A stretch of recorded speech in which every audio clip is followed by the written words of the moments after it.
It is a football Friday, believe it or not. Rookie minicamp this weekend, baby. I mean, hey, I'll give you a little bit of Big Sil's rookie camp. You show up, helmets and shorts.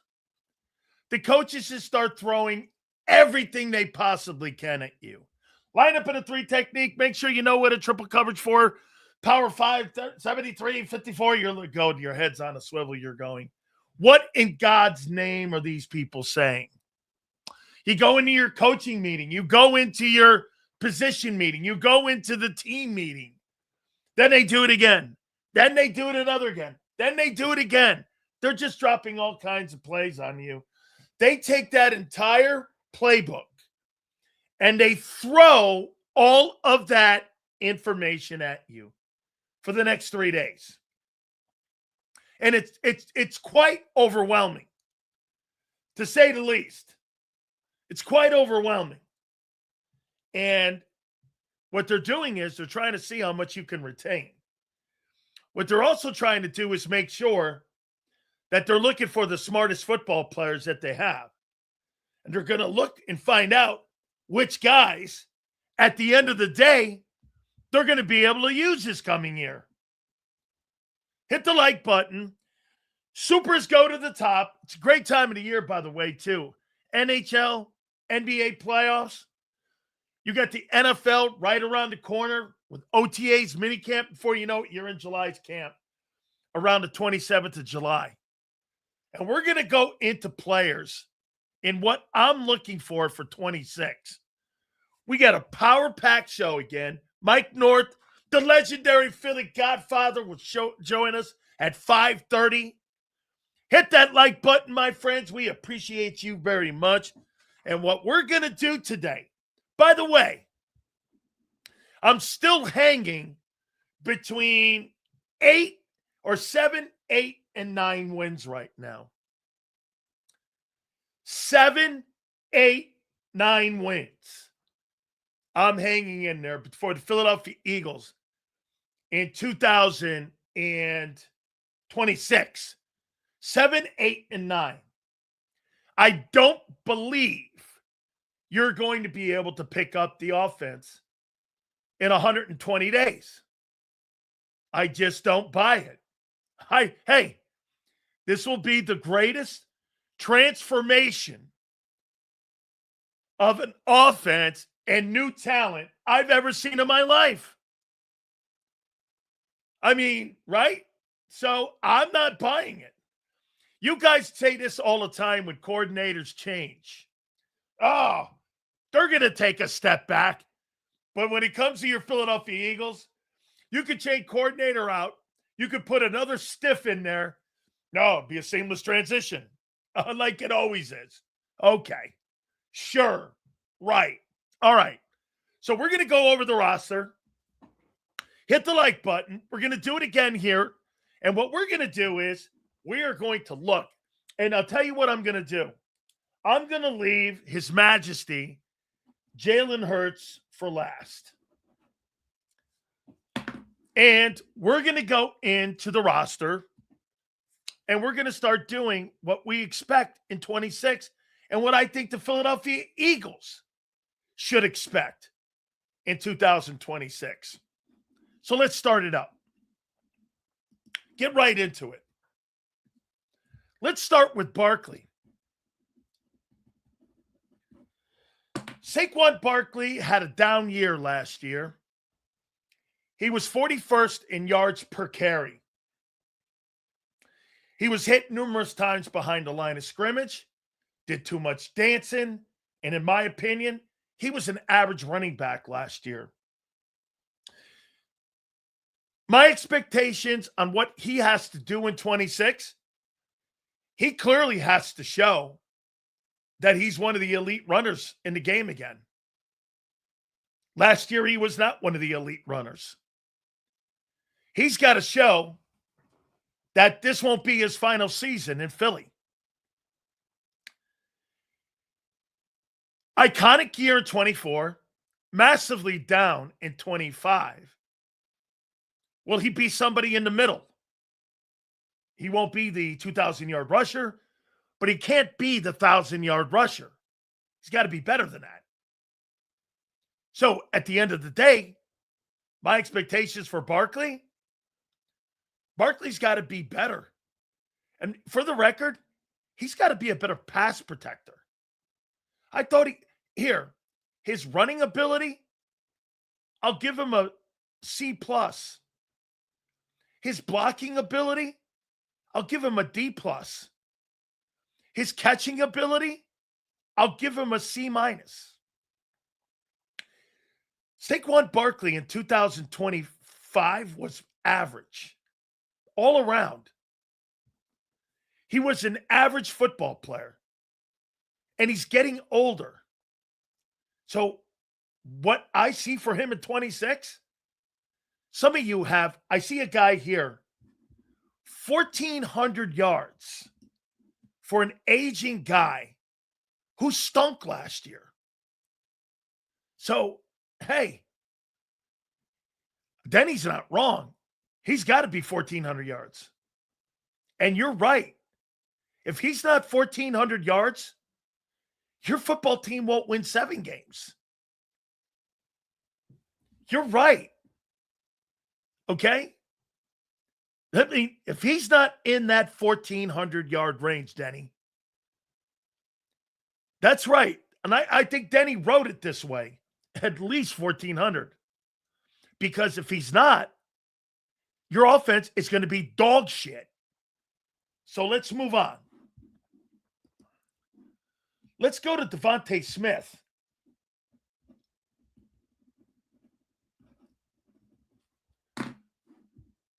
Devontae Smith has as many question marks as the quarterback. How are you going to play on CB1s? How are you going to play with higher volume? How are you going to play in a new offense? How are you going to take over the number one? You've never been a number one at all at any time in your Philadelphia Eagle career, like ever. You've taken on the lesser corners. You, at times, have had time to kind of develop your game. I don't think the Eagles did you any favors in developing your game. They didn't move you around enough. I thought they did a little a year ago, more in the slot. They got to move him around more. But he's got, hey, by the way, 900 yards in 2021 is not a number one. I don't give a shit what you think, guy. He had 900 yards in 2021. That's not a number one. That's like mediocre and below league average. And again, it was his rookie year, but if you're saying, I get it, 900 as a rookie, bro, what did Jamar Chase have as a rookie?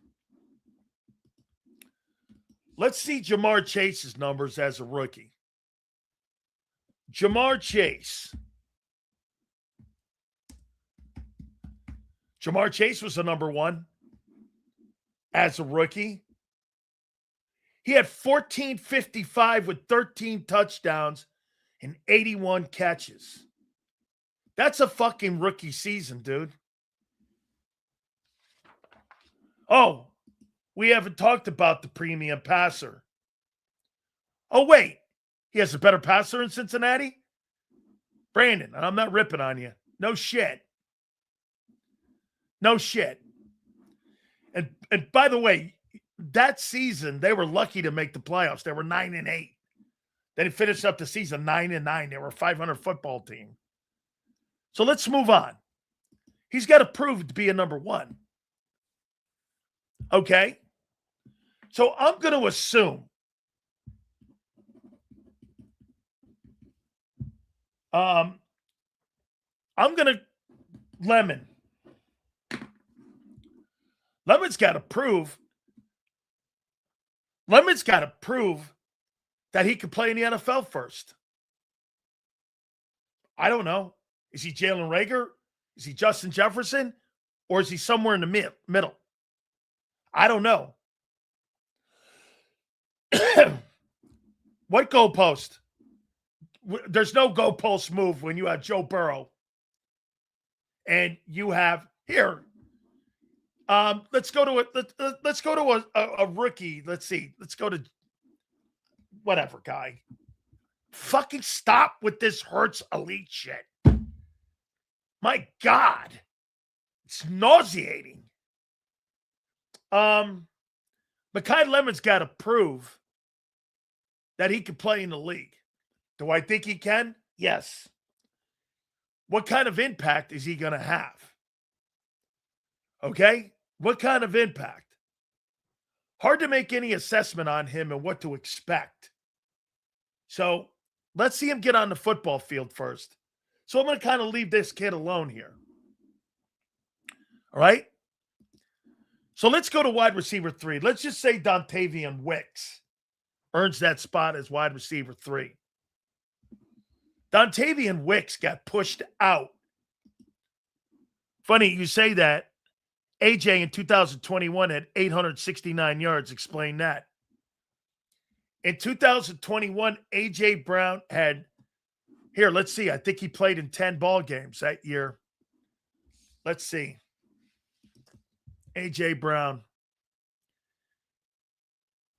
Let's see. And for the record, I think Tannehill got hurt too that year in 21.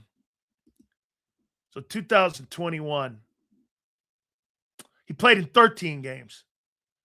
And he had 869. So he missed 4 games in 21. 9, 10, 11, 12. He probably would have had 1,200 yards still. I know what you're talking about. He missed 4 games. Sure. What narrative? I'm talking about what these players have to do. Okay? So Dontavian Wicks was pushed out of Green Bay. The general manager, Brian Gutekunst, said there really wasn't a spot for him. I like this kid. Let's see how he's used in the new offense coming up in 26. I think he's a solid kid. Is he an upgrade from Jahan Dotson? Probably. I think he's a better player. Nowhere in the world are you getting 800 yards out of Dontavian Wicks. Your third wide receiver has been a toilet in 5 years. Now, all of a sudden, the third wideout is getting 800 yards? You got to be kidding. Who the hell do you think you have at quarterback? Joe Burrow? Now, if you're thinking 800 yards for Mekhi Lemon, okay. Kyle, you believe this shit? The most yards they've ever got out of the 3-hole is 200 yards. And all of a sudden, you think you're fucking getting 800 yards out of wide receiver 3? That's quite a joke. All right. Dallas Goedert. I think Dallas Goedert's got to just stay healthy. I don't think he had a horrible year last year. I think Dallas maybe, would we not agree? Dallas Goedert probably, of all the Eagles a year ago, probably had the only solid season in the offense. Right? Probably had the only real solid season a year ago was Dallas Goedert. So Dallas just has to stay healthy. My opinion, he's got to stay healthy, man. So I'm okay with Dallas. Stay healthy. Be a factor in the new offense. Jordan Mailata.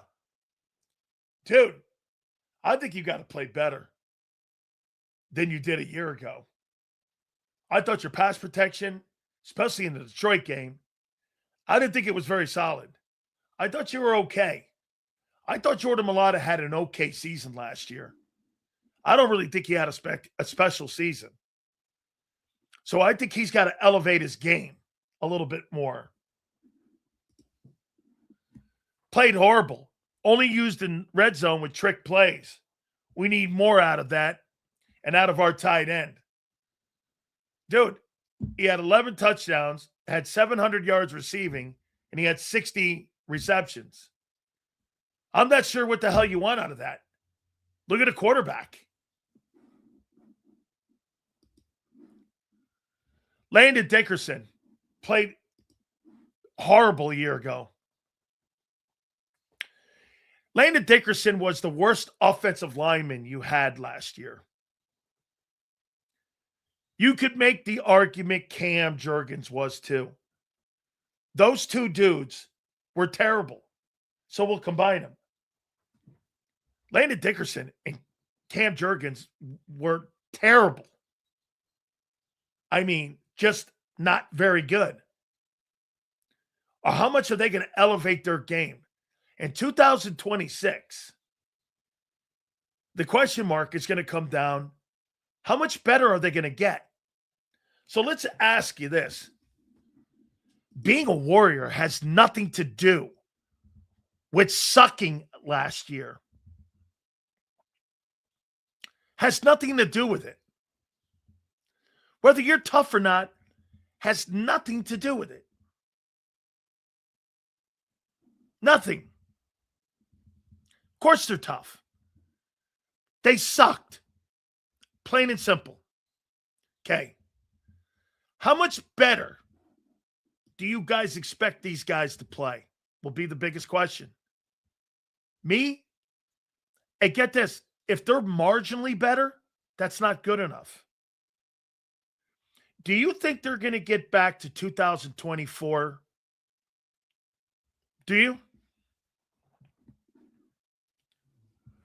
Do you think these two guys get back to 2024? Big Sills. Is Adams for AJ off the table? I don't believe anything is off the table right now. Chargers and Rams easily could be in it. They sucked last year. How much better do you think they're going to be? What do you think? Back to 24? I don't believe that. Mulata was ranked number 1 player in 24. He can do it again. Okay? Khalid, I'm not adverse to that. Now, this is another thought process. They'll be worse. I'm not thinking that, Rasputin. But I'm not thinking that these increments are going to be where people think, like KCA thinks they're going to get back to 2024. Okay? Will be hard to replicate that. RCA says, okay. So somewhere, anywhere near that, right, RCA, you'd be happy. So would I. I think moving from a power run game to an outside zone will make their improvement better. Here's the question, Bob. Do you think that Cam Jurgens and Landon Dickerson, coming off all of these injuries, are going to be mobile enough to run stretch plays? Isn't that a young man's and a young offensive line's characteristics? It's more finesse, Bob, right? These guys are road graders. They're not finesse players. Hey, Bob, you know the stuff folks, do you know this? Folks, just like I've been talking about the quarterback. Hey, Bob, when you take a power running offensive lineman and put him in a finesse offensive approach, you think there's transition for them too? And how to run that? Can those guys fit in? Everyone thinks it's plug and play just with a system. It doesn't work like that. Sills, would more tight end play improve the run game? I don't really think you have enough tight ends that run and do enough in the run game for that. That one big tight end you have and Goddard might be enough, but do you want to risk getting Goddard hurt? Hey, Bob, think of this. Bob, follow me here. You're asking the quarterback to transition into a new passing offense, and you're asking the offensive line to transition from a power game to a finesse stretch play with a first-year play caller. How's that sound, Bob? When you're running West Coast, and as Lane Johnson said, see down here, Reyes lying? Lane Johnson said that they're going to run more zone outside run plays. He said it on the New Heights podcast. This guy's fucking lying again. We took it from Lane Johnson. Seals, love the show. First and foremost, tell your audience who lands AJ with Vrabel attacks. Is the Hurts Goodbye Philly tour in 26. Oh, I got that down here. We're going to do all that, Mr. Hill. Lane said that they're going to run more zone and more outside run plays. So you got a first-year play caller. You got a quarterback that's going through transition and passing. And now you got an offensive line who's coming off a banged-up season, asking them to run more. Okay? As you said, Bob, that's a lot of moving. Sills O-line moving from power to outside zone is the same as moving from RPO to drop back. That's exactly correct. That's exactly correct. When you take a zone power outside run attack and you're banging heads and then you're going to RPO and you're road grading, and then all of a sudden you're telling people, whoa, we want you to be a pass protecting football team now and run stretch plays. That's a whole different world of blocking, dude. That's a whole different skill set. A lot of teams, that's difficult to run. So let's move down the lane here. Lane Johnson. How many games do you think Lane plays this coming year? How many games do you think Lane plays? What'd you put that total on? How many games would you think he plays? 10? You're hoping for 14. Okay? Okay? 14 games? I think the realistic is right here. I think it's 10. I think it's 10 that he plays. 8? So you're going to rely on depth then. Is that right? Okay.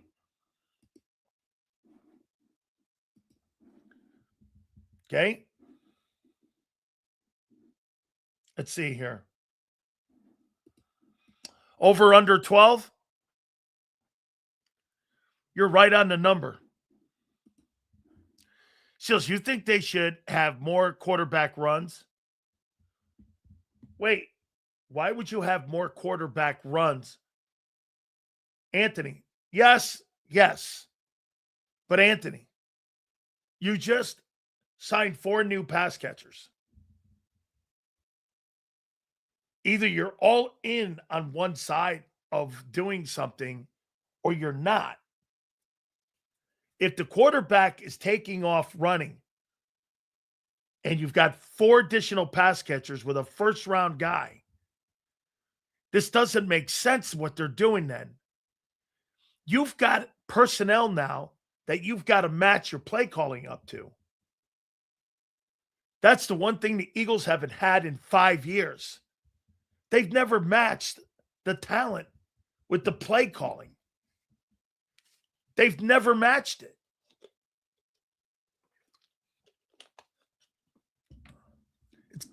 That's got to be more balanced. So let's do some of the backups. Eli Stowers. He's got to show me he can play in the league and block a little bit. Okay? How they're going to use him, I don't know. By the way, they barely use Goddard. How are they going to use Stowers?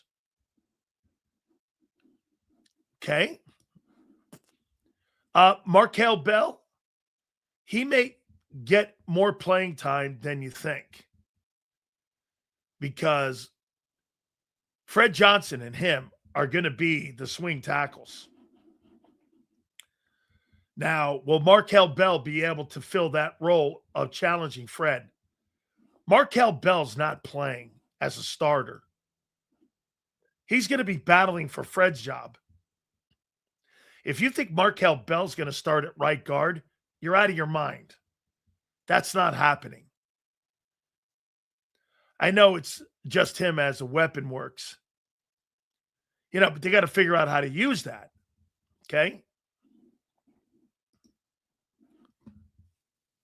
Seals, if I'm Mannion, I would get Jalen on the move, like roll. Yes.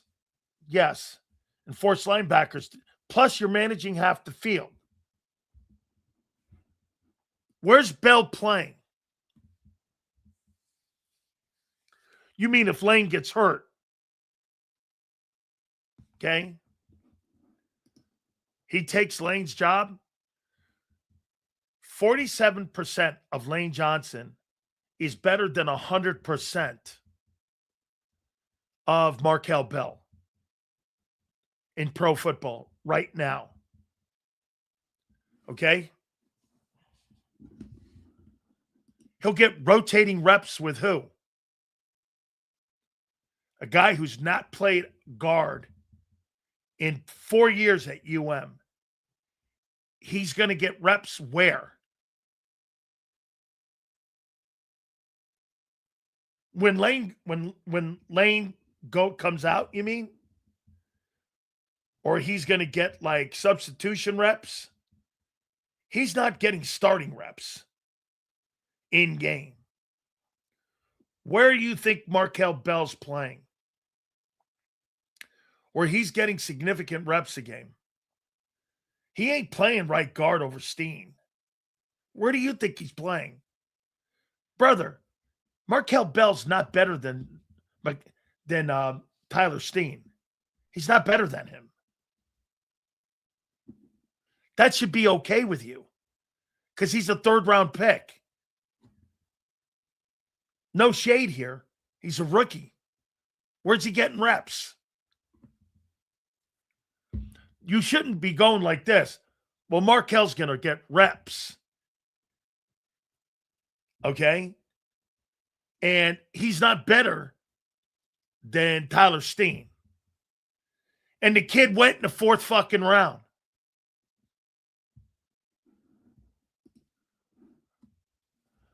Still, Markel Bell does not have the feet to be effective in outside stretch schemes. I agree.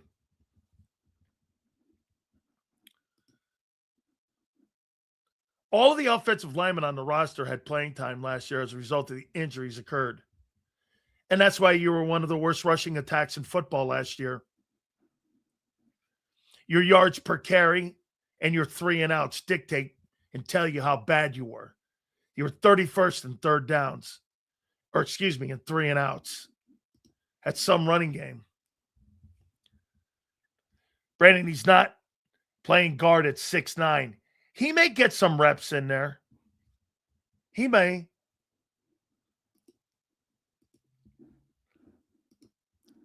This kid may get. I like that take. I think Morris may get more reps than Bell this year. I actually like that take. And you know what? When you look at that guy's measurables, that kid from Georgia, I like that kid. I think that kid's got, and I think he may play more than you think. I do. So let's go down the list here. Drew Kendall saw very little limited time last year. Kid's got to be more of a factor. I think Fred was pretty decent as a swing tackle again. Miles Hinton's got to show up. Grant Calcaterra may not make the football team. So your offense last year, almost every single one of your players from a year ago have to play better. They were not very good. All had career low years. Why did we drop so much? Multiple year starter, played NFL talent before. What's under the hood? I think that whole offensive line really got beat up with that tush push. I think it took more out of people than people think. Dude, you don't have anybody on your roster better than Tyler Steen. You're sitting here projecting that a rookie kid out of Georgia is going to beat a guy who had 1,000 reps last year out? Based on what? And went in the 5th round in a mediocre draft? Jesus criminy. Brandon, Barkley isn't the same, and Bell isn't. Bell also isn't as strong as Becton. We have to remember Becton was a first-round pick. Yes, correct. By the way, folks, I'm not talking that these kids won't be good down the line. I'm talking you got 120 days to get them on the football field. And you're going to take a guy's job with 1,100 snaps? It's fucking stupid. Anybody who would think that. And by the way, why are you rooting for Howie's 3rd-round pick to fail? Tyler Steen was a 3rd-round pick. You don't want that to fail. It'd be another 3rd-rounder that's off the team and not getting a second contract. You just let loose of N'Kobe. You're going to let and bench another 3rd-rounder? Holy cow. I mean, you're bombing on your 3rd-rounders then. Seals, what do the scout reports say about Williams, Hinton, Lampkin, and Kendall? Do they have West Coast traits? I'll tell you, Hinton does.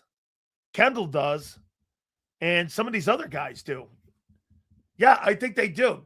They may get actually more playing time this year than what if Jeff Stoutland was here with the power offensive running attack. It's a really good thought.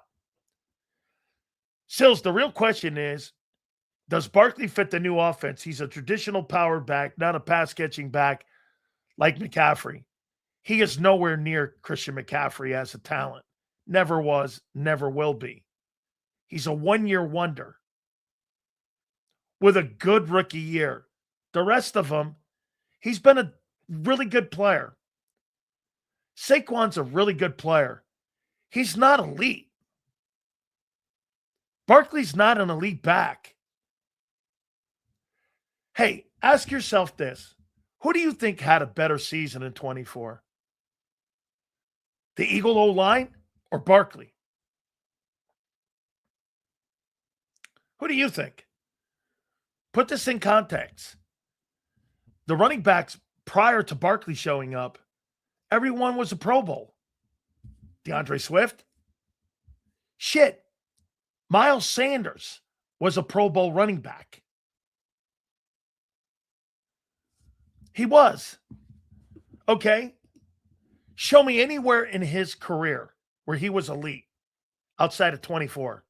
Show me. Maybe his rookie year. Well, he's been in the league 8 years. Show me where he's been elite. Here.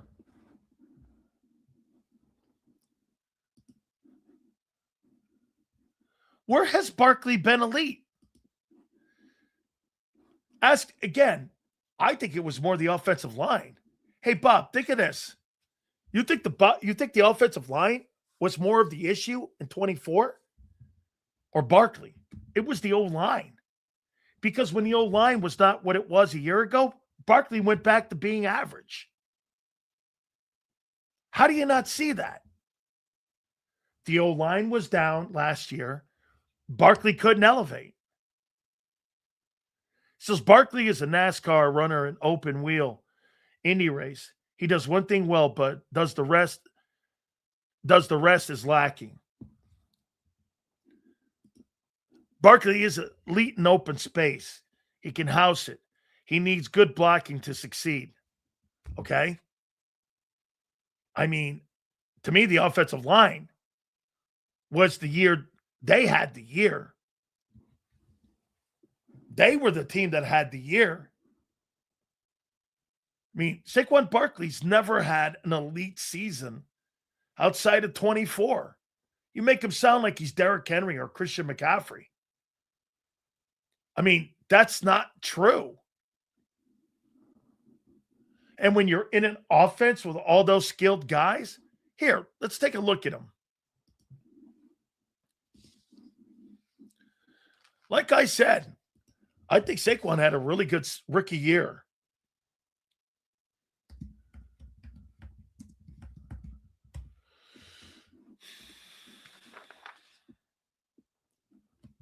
$1,300 yards, $2,000 from scrimmage his rookie season is exceptional. So in 2018, the follow-up year, 1,000 yards, 400 yards receiving, not terrible. 50 catches is exceptional. Then all of a sudden, after that, it went here. Got hurt in 20, missed 15 games. 21, he missed 4 games. 593, 2 touchdowns. 263, very common. Came back in 22, 1,310, pretty good. 50 catches, and an offense that had really no pass catchers yet until Neighbors showed up. 23 had 962. They shut him down for the last couple games for whatever reason. That was an organizational disaster. Then in 24, he was $2,000, of course. And then this last year, 1,100 yards. Decent. That 4.1 was 35th in yards per game this last year for running backs. I mean, he's been okay. What Josh Jacobs has had a career like that. Here, I'll show you the difference between Saquon Barkley and Josh Jacobs.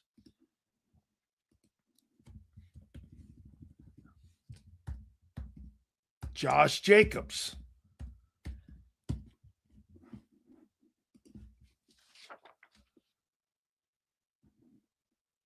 Here's Josh Jacobs. 1,150 yards his rookie year. 7 touchdowns. Second year, 1,000 yards, 12 touchdowns. 21, he had 872. 22, he led the NFL in rushing. 1,653. 23, he was 805. In 24 in Green Bay, he was 1,329. Missed 2 games in Green Bay, still had 930 yards and 13 touchdowns. Every year he's been in the league, he's averaged around 1,500 yards total offense. Josh Jacobs has had a fucking better career.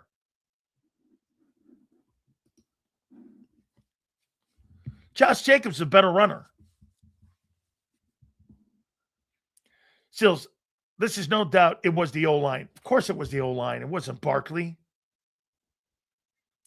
Barkley was getting hit at the line instead of 3 to 4 yards past the line like he did the year previous for sure.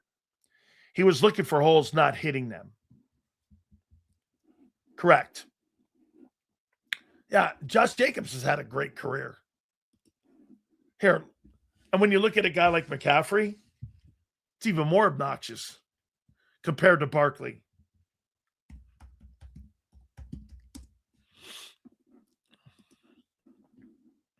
This guy played in some horrible Carolina teams too. First year, 435 rushing, 651 yards receiving with 80 catches as a 21-year-old rookie in Carolina. Second year, became one of the very first players ever to go 1,100 yards, 7 touchdowns, 967, and 100 catches. Third year, 1387, 15 rushing touchdowns, 116 catches for 1,000 yards receiving, 2392 in total yards. Fucking crazy. Then obviously, injuries. 20 injured, 21 injured, still 442 and 343 in 7 games. Came back in 22 and had 1,100 yards, 8 touchdowns, 741 receiving, and 85 catches. Christian McCaffrey has 626 catches and 36 receiving touchdowns, 8,000 rushing yards, and 62 rushing touchdowns.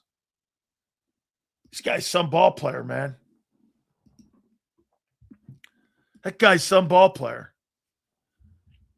He always talks about a player to fit his narrative. Didn't Barkley play with a stinking-ass Giants? Are you under the impression that Josh Jacobs played with a fucking good Raider team? Where have you been? Josh Jacobs played with a good Raider team? Like when? Anyway, as we continue, we went over all the players that will have some impact on the team except for Hurts. Here's what Jalen has to do. We went over every one of the players. Now we'll do with Jalen. Jalen's got to show he can play in a West Coast style offense. He's got to show he can spread the ball around, which he's never. This will be a new coordinator. How much patience will Jalen Hurts have in this offense? I mean, when does he look at Sean Mannion and go, no, that doesn't fit, or this? How much impact is he going to have? How is he going to use all these wideouts that he's never used in the past? That'll be the question. Last year, he was not very good because the team and the unit were not very good. They were the second worst team in third down. I don't care what numbers you post. They were second in 3 and outs. They were like a ballet routine last year. 1, 2, 3, kick. They had more punts than any team in pro football a year ago. First and second down have to be won. How are they going to win? How are they going to make that happen? Again, how is he going to do that this year? Will be the questions for him. Last year, once again, the reason they're changing all this is because they know they can't win with that style of play. Hey, and you know what's really crazy? The front office is telling you we can't win with that style anymore. Don't listen to me. Okay? Well, if your goal is to make the playoffs, congratulations. You made the playoffs and got fucking destroyed by a JV practice squad team. Congratulations. The Jalenites don't want to hear this, Sills. Hey, by the way, he may do this. He may do this. I don't know. He may. But the questions going in will be, how does he adapt to the new style of play? I don't know. I've never seen him do it.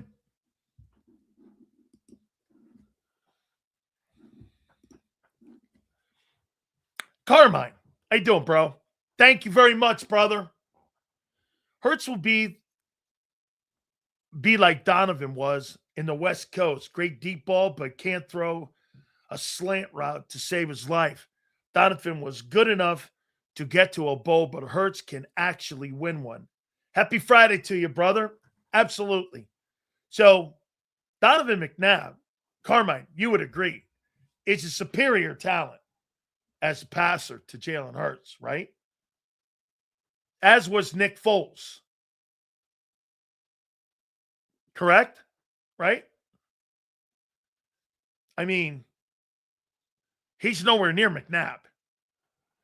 McNabb is a borderline Hall. Hey, by the way, what do you guys take away when 3 Hall of Famers have come on our show telling you, even with the shit that Jalen Hurts has done, there's no way they'd vote for him for Hall of Fame? I mean, Jason Cole told you yesterday. We've had Armando Salguero tell you the same thing. We've actually even had Jared Bell tell you that. That right now, no Hall of Fame voter looks at him as a Hall of Famer. That's 3 of the 50 voters. And I can get more on if you want. And I'll ask him. 3 Hall of Fame. Hey, Kyle, what is that? What percentage is that? 3 of the 50 voters that came on and actually vote. I put the Hall of Fame information together for him for about 15 of the guys. But 3 of the Hall of Famers came on, voters came on and said, okay, wait a second. They're all wrong, Sills. Jalenites are right. I know. The guys who actually vote. So 6%, thank you, guys. Thank you. So 6% of the voters that have come on the program so far, 3 Hall of Fame voters, 3 of the 50 have come on and said they ain't voting for him, especially when votes are tight. I don't know what to tell you. So that's what he's going to have to do, in my opinion. And that's what that offense is going to have to do. By the way, let's talk about Sean Mannion here before we get to the defensive side of the ball.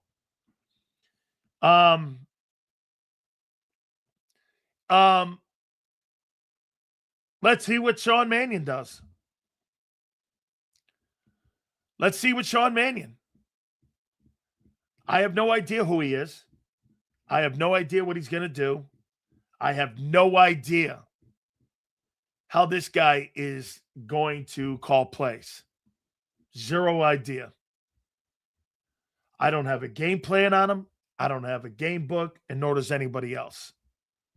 So to sit here on May 1st, 2:51 Eastern, and go, what do you think Sean Mannion's going to do? I'd be lying to you if I said I knew.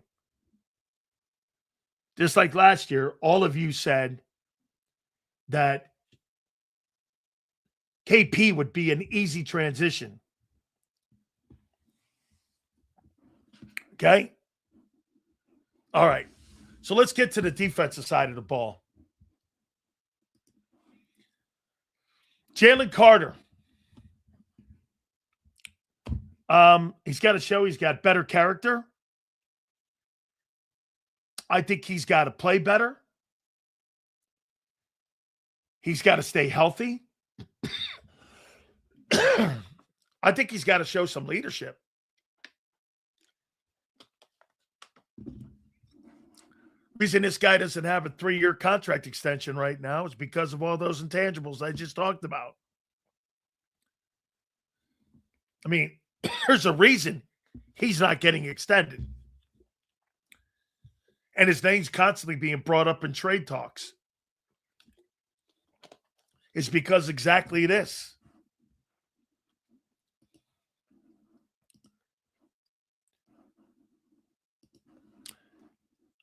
Do I expect him to bounce back? I do. I want to make this, again, clear about him. I think he has Jerome Brown potential. And I think this guy has an opportunity. And I think he has a great opportunity for him to win this year and get himself a contract. I'm not out on the player. Jordan Davis. Jordan Davis is coming off a really good year. Played really well. I like to see him play to run better. I like to see Carter play to run better. They weren't very good at it last year. As a matter of fact, that's one of the things the Eagles have to get better at. They got to get better at playing a run. They're not very good at it. Last year, they were 22nd. And when they played teams that mattered, that ran the ball, they got ran over. So they got to play the run a little better. He's got to prove he's a 3-down guy. He got paid like a 3-down player at 26. Did not really play and have any impact on 3rd down at all last year. And I think the Eagles are projecting him to be a 3-down guy. Does he evolve into being that guy? By the way, Jordan Davis had a better year than Jalen Carter. And he was a 2-down guy. So, I mean, a 2-down guy had a pretty good year a year ago. Jordan Davis has to take the next step now on being a 3-down defensive lineman. He's not yet. So just say he is a ducking kid. He needs to grow up. Jalen Carter, I think you're referencing. Yeah, absolutely. Needs to grow the F up. No question about it. So let's go to the next guy. I'll tell you what, Moro Ojomo had a really good year a year ago. And he continues to grow and get better and better. He's going to play himself into a Milton Williams position. And the Eagles are going to watch him walk out the door too. And that guy's going to end up going somewhere and getting $25, $26 million too. And he's going to walk out the door because the Eagles are going to, and because of the money that they're going to pay to these other guys. Moro Ojomo this coming season. Hey, Kyle, am I right? He's eligible for extension right now, isn't he? Let me double check that. Is Moro Ojomo eligible for a contract extension?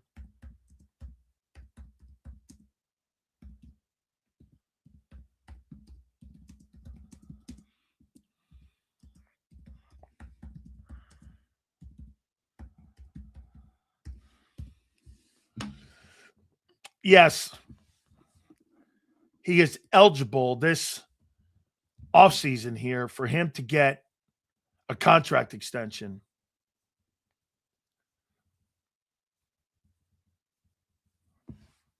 And yet the Eagles haven't even addressed that. So if when does he become a free agent? Moro Ojomo eligible for free agency.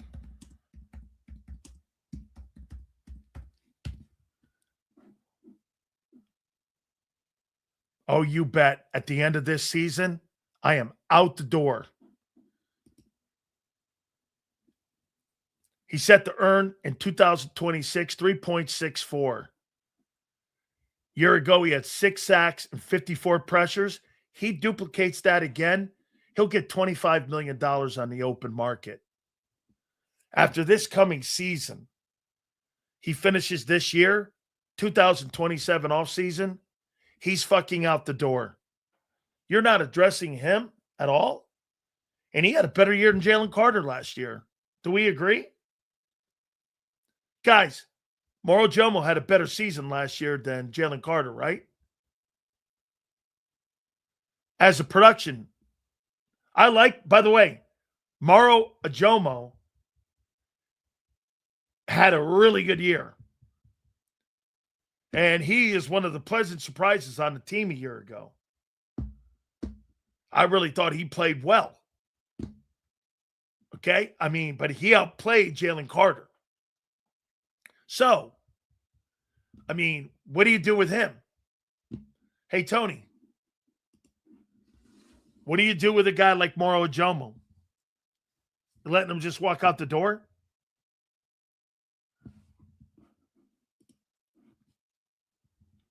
Moro Ojomo had 6 sacks and top 10 DT pressure rate. I believe top 3 on third downs. Hold on here. Calls me a liar. So wait a minute. Jalen Carter didn't have a better year last year than him. No way they resign themselves. Hey, Carmine, think of this. So if you let him out the building, you'll let Milton Williams walk. Josh Sweat walk, Moro Ajomo walk.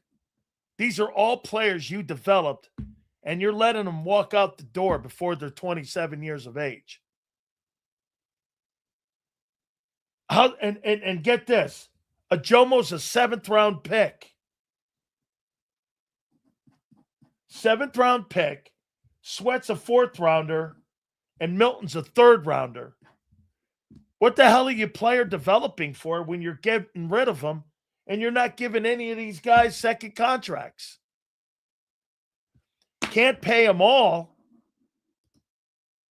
so you're only going to pay 2 and lose 5. Is that right?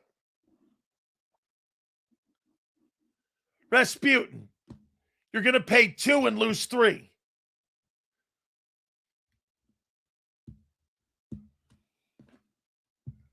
I mean, get this. Milton Williams, Josh Sweat, and Moro Jomo.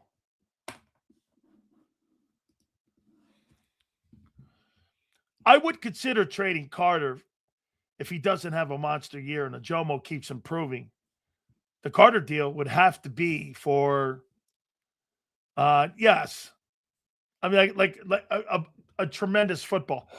Well, his name has only been brought up in those big ones. They have $100 million plus between Jalen Carter, JD, Q, and Coop. Well, how are you feeling? Okay. So with the rest of them, remember, half your roster's got to be also with guys that are from rounds 4 to 7 and UDFAs. You're right. So you're going to pay those 4 guys. And what you're going to do is you're going to pay those 4, and the other 7 are going to be what? Timu guys?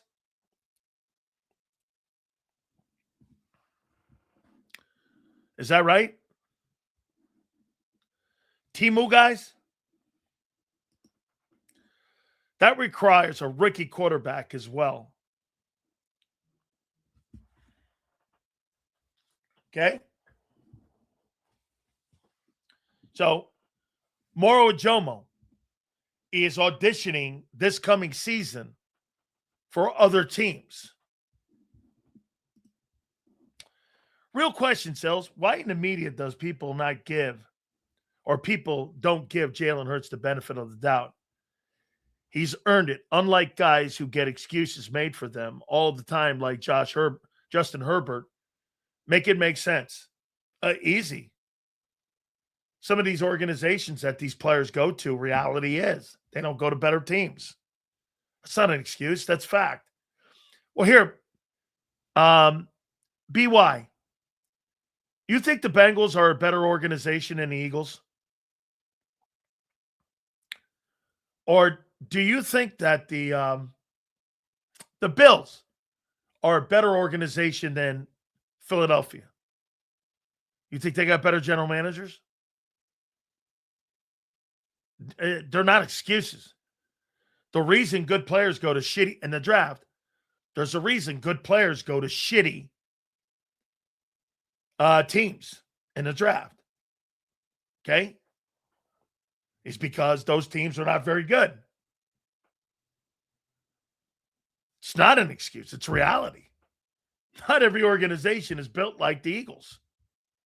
Because if every organization was built like the Eagles, they'd be winning like the Eagles. Like, how about this one? BY, do you think the Jets are as good an organization? Do you think the Jets are as good an organization as Philly? Get this. No, that's an excuse for an elite player to not do his job. So, can you be an elite player on a bad team? Walt's telling you guys like Myles Garrett don't exist. And Myles Garrett is a bust of a player. So Myles Garrett, who's the best player in pro football, Myles Garrett's the best player in football, but because he hasn't won, That's his fault because they haven't got the quarterback position right in Cleveland and they haven't got the roster right in Cleveland. Is that right?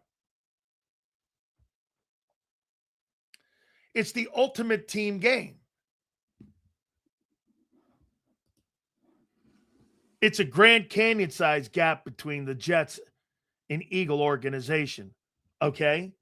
Well, how can you expect anybody to excel in the Jets organization when they haven't been to the playoffs in 15 years? And in 25 years that Woody Johnson's owned the team, 15 of those years they've not been to the playoffs. And you're trying to tell me you think, well, guy can't elevate that organization. That's his fault. Okay. It's flawed thinking, my friend. Here, Elite is not constantly losing and having to come from behind. That's a stat padding. Yeah, well, once again, this guy doesn't know what he's talking about. You go to the Hall of Fame based on your accomplishments.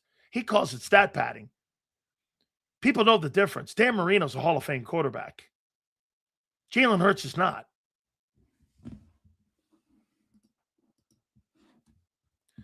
I'd rather pay the two talented guys that project to be superstars and average level starters to all quit the same amount of money.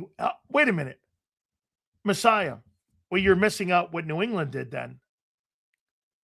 New England never paid top dollar for anybody on defense. Like ever. Okay? Like ever. They've never done that. I mean,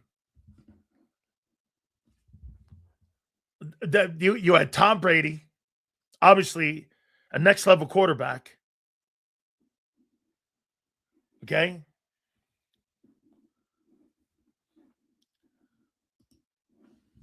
The man won a Super Bowl and been to two. I bring up the conversation with you all the time, Ty. Jim Plunkett won 2 Super Bowls, was an MVP in one of them. And he's a journeyman. What's your point?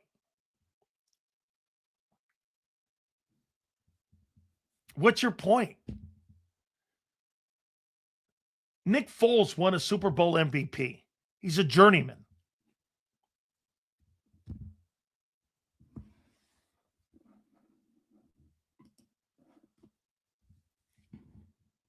Nice comeback, dude. Nice comeback. Let me finish up here. So Nolan Smith, this coming 2026 year, got to prove he could stay on the field. He's a good player. He's a good football player. He just hasn't lived up to being the 30th pick in the draft. Like, if you were to redraft him, he's probably a 3rd-round pick.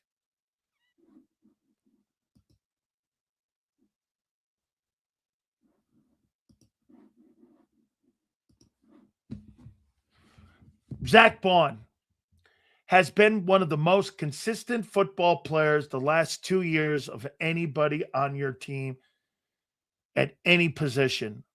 He has been everything that you could have hoped for. This guy was a diamond in the rough. He was playing on special teams in New Orleans, and he has been just a special football player and developed him. You paid him. He's been a leader. He's a great tackler in open space. Zach Bond has been a slam dunk, grand slam, one of the greatest finds in football history. He is without a doubt one of the truly big-time gems that they've had in the last 15 years.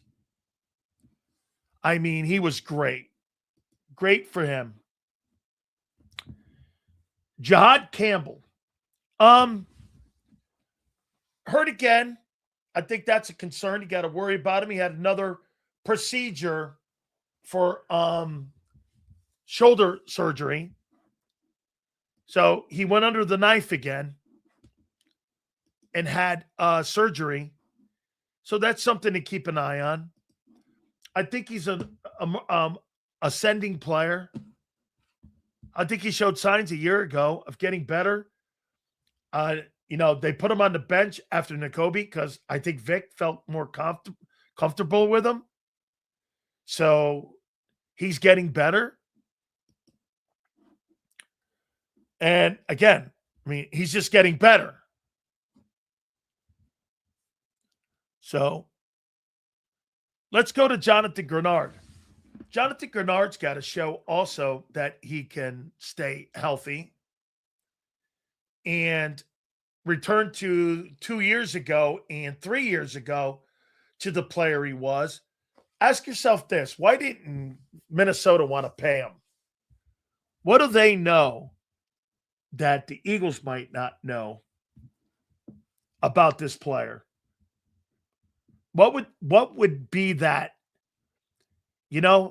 I had this, by the way, here's the thing on Hassan Reddick that we said. Remember this? Do you guys remember? I don't know if some of you, hey, Kyle, I know you'll remember. The rest of these folks will lie. Some of these folks will lie, not all of them. But remember what we said about Kyle, about Hassan Reddick?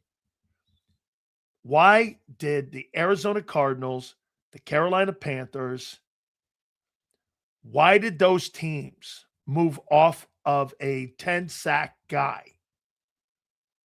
Well, we ended up finding out why later. Okay? You know why? Because he was a headache. And it turned out to be like he was a headache. And so he just, without a doubt, was a talented kid. But, I mean, he just turned out to be a headache. So sometimes, and I'm not putting Jonathan Grenard in that. But what I'm saying is this. Why didn't the Vikings? Let's see here. Let me ask this question here.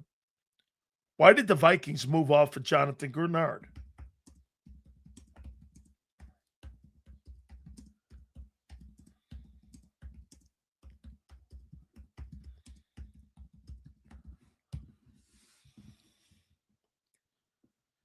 Okay.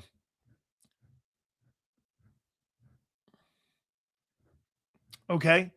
Minnesota traded edge rusher Jonathan Grenard to the Eagles primarily due to salary cap constraints, refusing his demand for a contract extension near $30 million annually, which the Eagles ended up giving him what, 25?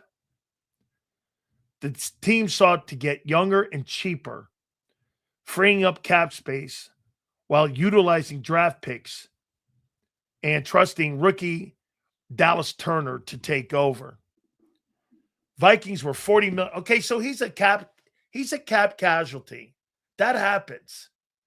Grenard sought a significant raise over his remaining deal of $20 million annually, prompting him to seek a new and higher and better contract.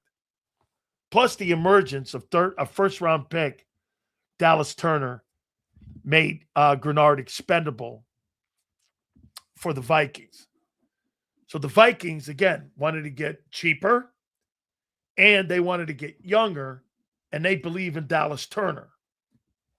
So now that's a gamble because is Dallas Turner going to be Jonathan Grenard? That's a long putt.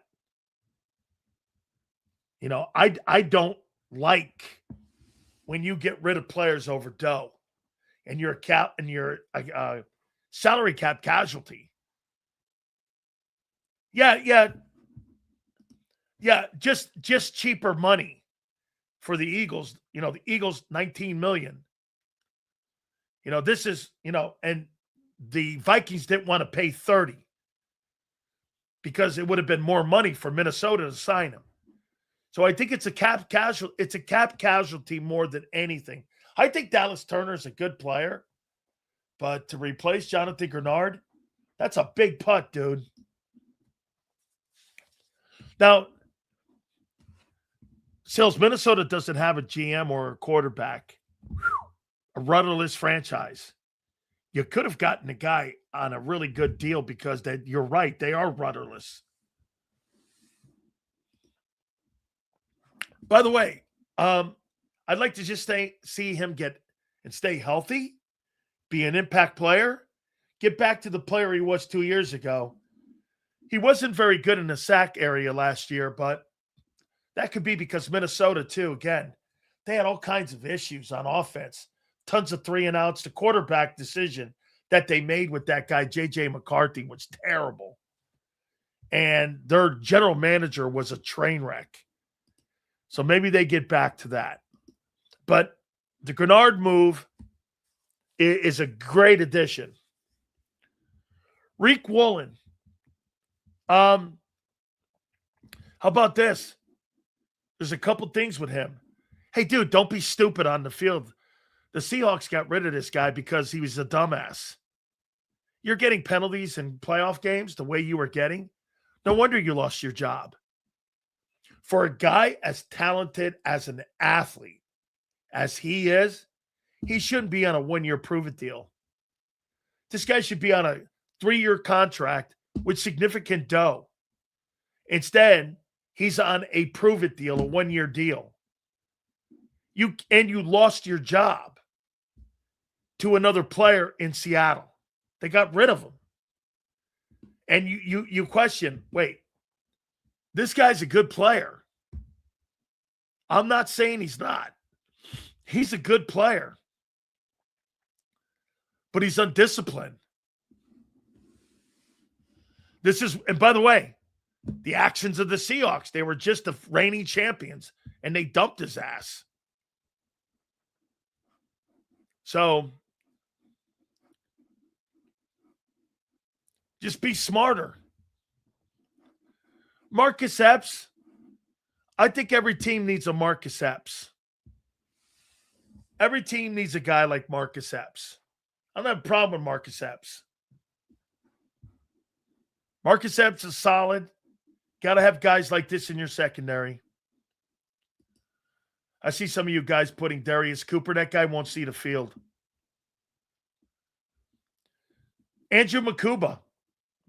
The guy's got to be healthy. I thought he showed signs. I thought he showed signs of being a pretty decent player a year ago. He was okay. He was showing signs of getting better. But at the end of the day, kid, you can't be in the tub. You got to go out and play. So we'll see what he does. Quinyon Mitchell. Quinyon Mitchell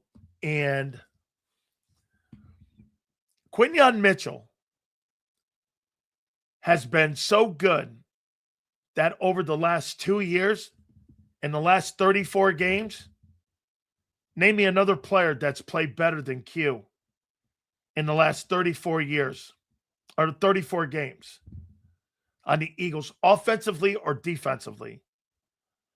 Who do you think has played better than Quinyon Mitchell?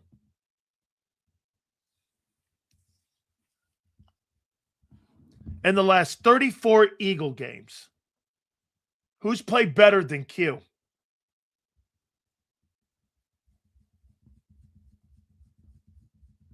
Arguably Cooper. Okay. I thought Cooper got beat a year previous in the Super Bowl year by Adam Thielen.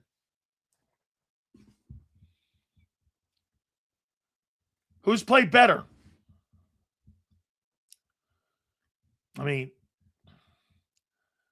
Who's played better in the last 34 games?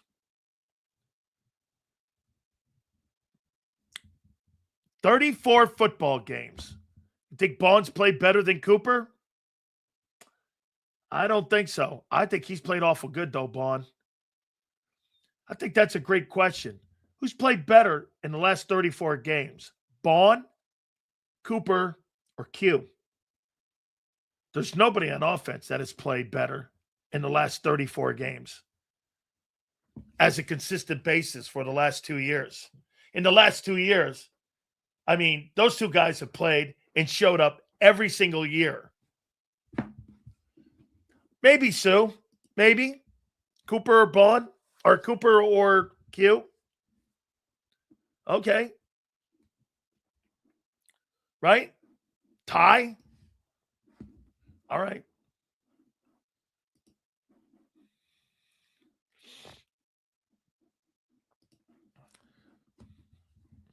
I think Munden's going to have a tough time making the team. Trotter is getting better. And Jalix Hunt has to continue to improve. We'll see where these rookies fit in. Keely Ringo is going to have a tough time making the football team. He probably makes it, though, because of special teams. He's a pretty good special teams player, so he probably makes that. So there's our assessment there.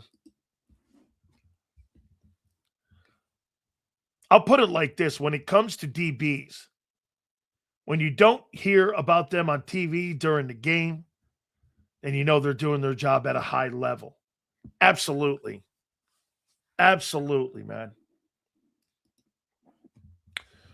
Ringo, cause he's cheap and he's a great gunner. He is a great gunner. Shields, what do you think of the linebacker in UDFA who got Lawson from Bama?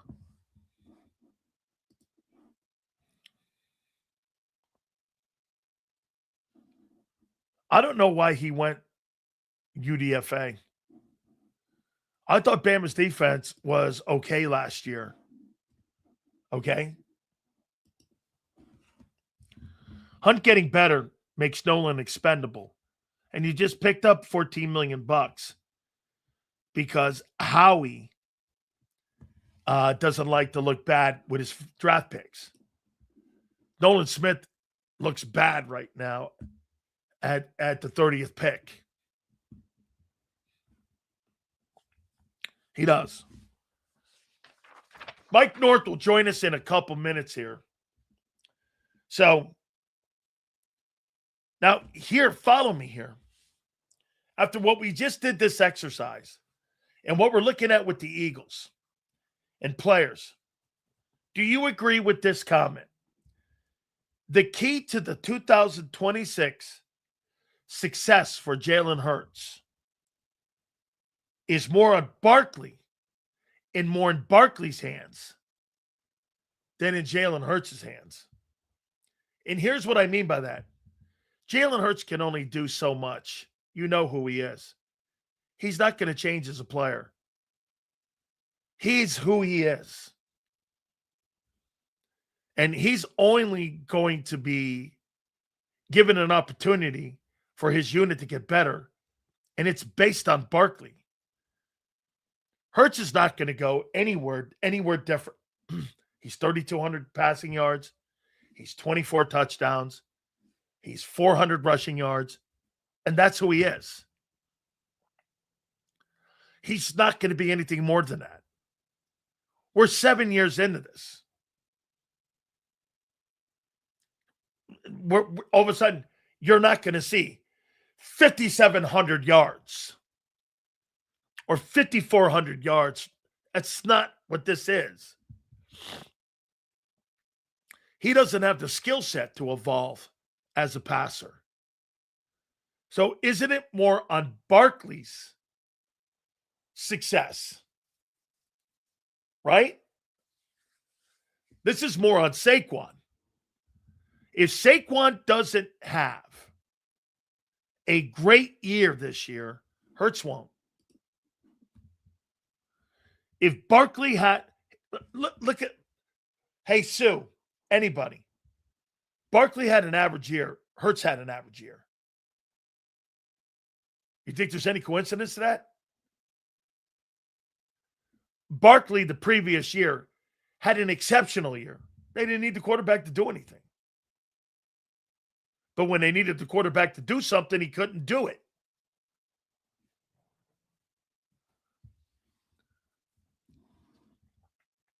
I agree. Hey, Bob, if you think that the offensive line is going to get back to anywhere near it was in 24, I think it's wishful thinking. I think that offensive line is going to come back to being mediocre, especially if Lane can't give you 17. If Lane can't give you 17 and you got that spotty play like you did last year inside, you'll be worse than you were a year ago.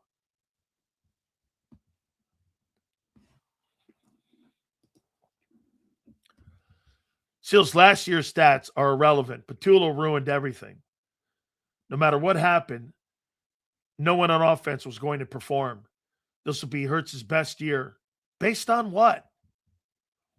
AG, why are you saying that Mannion is better than Petula? How are you give me one thing to land on where I'll go, you're right. Based on what? AG, what are you basing that on?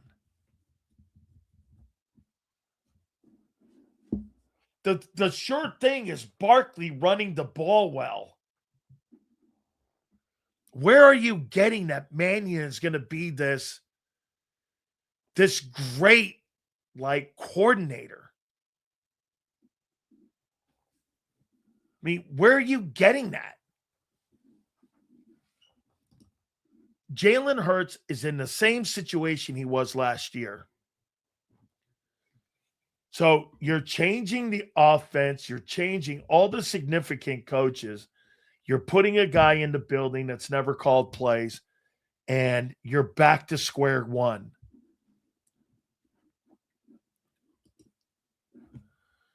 We all know it's another 35 to 38 passing and more 3-and-outs. Man, I hope not. Stoutland was supposed to be this great O-line coach. No, not supposed to be. He is. He obviously didn't show it last year, and Sills continues to let this guy off the hook. You bet I do. Jeff Stoutland is one of the most sought-after offensive line coaches in NFL history, and he is.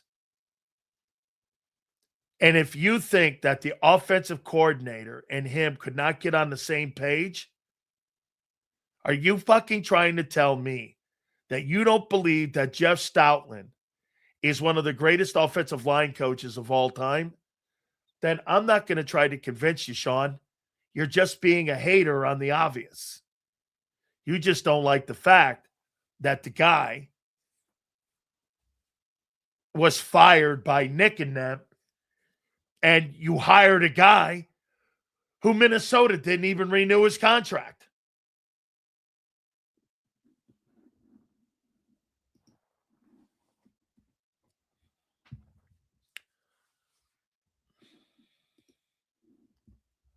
Stout didn't adjust when that's not Jeff Stoutland's responsibility. Jeff Stoutland's responsibility is to match up with the run game coordinator. He's not the fucking play caller. The offensive coordinator has final say, like Nick has final say in everything. Run coordinator, O-line coach doesn't tell the offensive coordinator what fucking play to run. Where are you getting that from?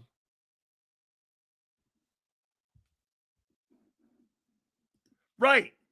Bobo had the final say. Stoutland was working for a guy he didn't respect. Get this. This guy says this. Sit down, Stoutland, and listen to Nick. But now he's saying this. Get this. Hey, KP, shut the fuck up and listen to me. And he's not the OC. Is that what you're saying? How fucking dumb. He's not he's a position coach. He's not the offensive coordinator. That's a hierarchy in coaching 101. How are you not getting that? He's not the OC. You are dumb as a box of rocks. How in fucking God's name Do you not see that that guy takes orders from the offensive coordinator?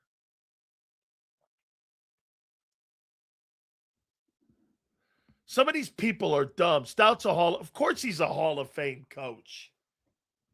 You fucking kidding? By the way, here, let's ask this question. Will Chris Cooper have a better year this year? Now they're blaming Stoutland. I know. It's classic and comical. How many people think that Chris Cooper is going to have a better year than Jeff Stoutland this coming year? Let me see this. How many people believe that? That he'll carry the tradition on.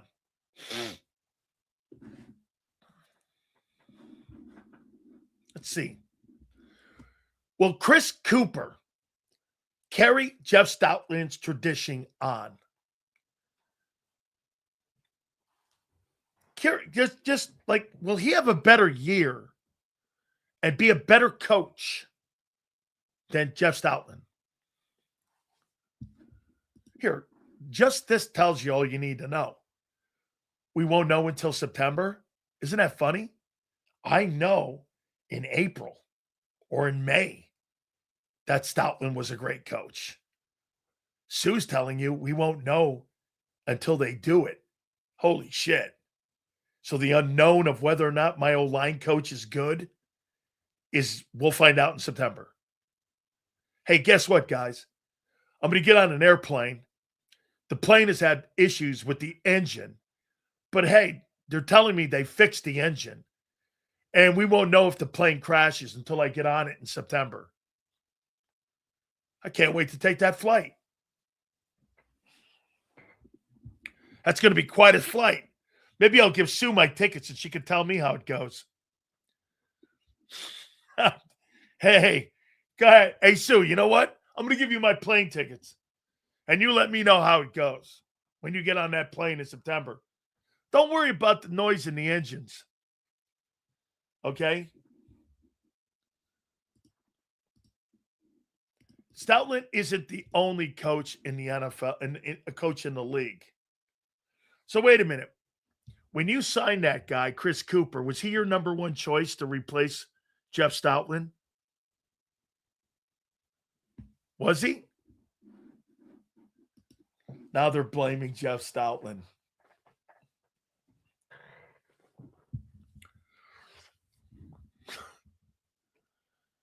Now they're blaming Jeff Stoutland. That's classic. He got the great players on line easy for him. Okay. He's still under contract, Johnny. These people really don't know ball. That's like blaming the running back coach for Barkley sucking last year, too. Or this one, too, senor. You know, when Bryce Harper goes in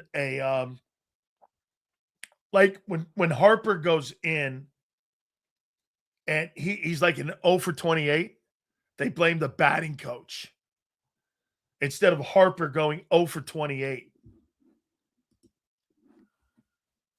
Seals, you best Kellen Moore hired because of his passing acronym and experiences with Dak and Herbert. How's that worked out? Oh, he exactly what I thought he had to do. He took the football out of the quarterback's hands, did nothing for Jalen Hurts, developing him at all. Won the Super Bowl on the back of Saquon Barkley. That's how that worked out. You take a look at Kellen Moore in Los Angeles with Herbert. You take a look at him with Dak and take a look what he's doing now. That's a really great point, PT. If Kellen Moore was so successful in Philadelphia, why didn't he implement that offense in New Orleans?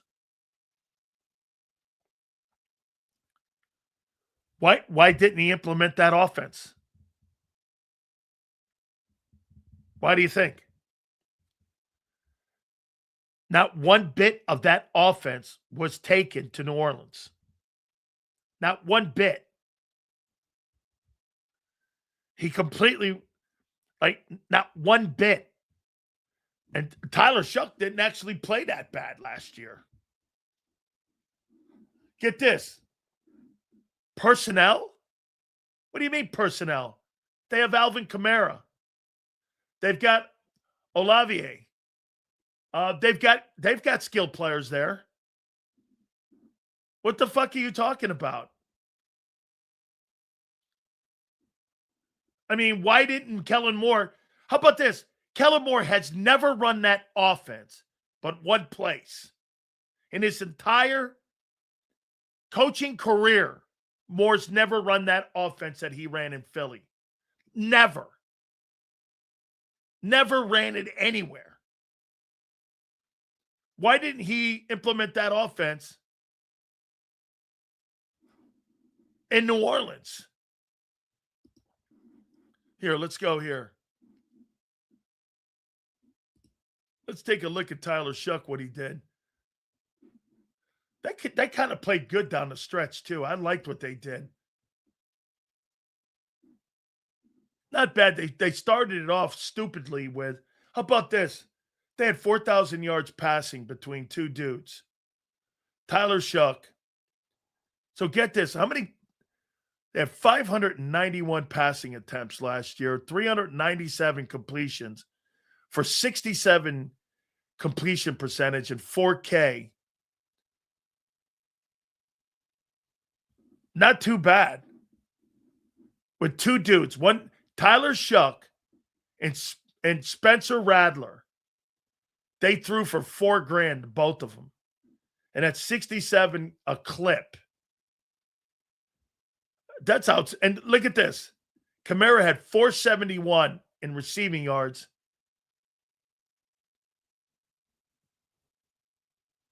Rushing at 471.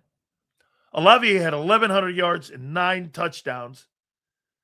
Look at all these players that caught the ball. Johnson had 889. You had another receiver for 599. You had another receiver for 393.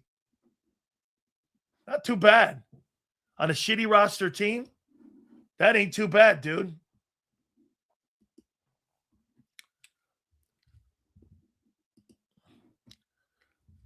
Sam Howell threw for $4,000. It means nothing. Then why are you changing?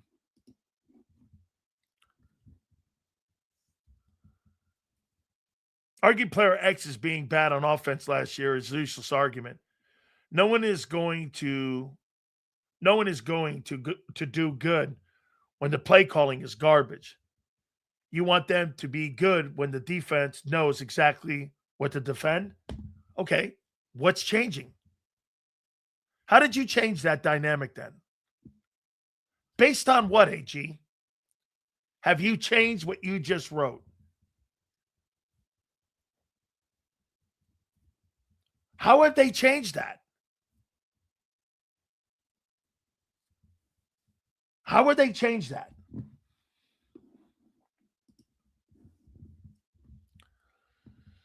Joe and John were talking earlier about them reverting back to the same offense we saw last year. I disagree with John. And here's why. He's not wrong. Because John is saying, I don't believe it. But the personnel moves and the coaching hires, they show you something completely different. Dude, you can't keep Cullen, you can't keep ignoring the truth. 5 new pass catchers, or Devontae and the 4 new pass catchers, the style of OC you hired,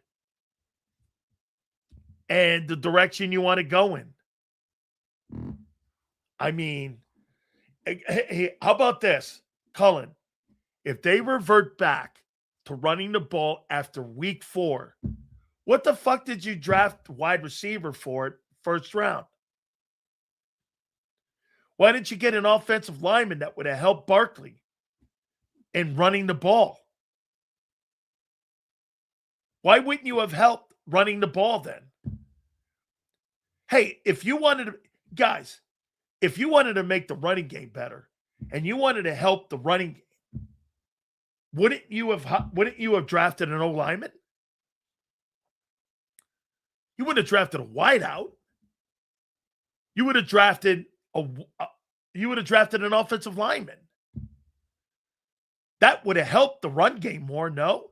If the kid was a first-round pick, move up and go up and get a guy.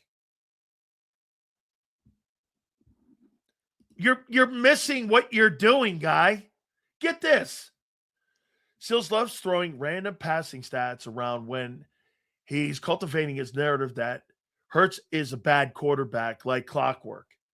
Okay, once again, you drafted a guy in the first round as a wide receiver. You signed, you got a tight end in the second round. You signed a guy to a $12 million deal in Dontavian. You're moving AJ. You've got 5 basically new wideouts because Devontae's got to go to the 1. And you, again, have changed coordinators and style of play.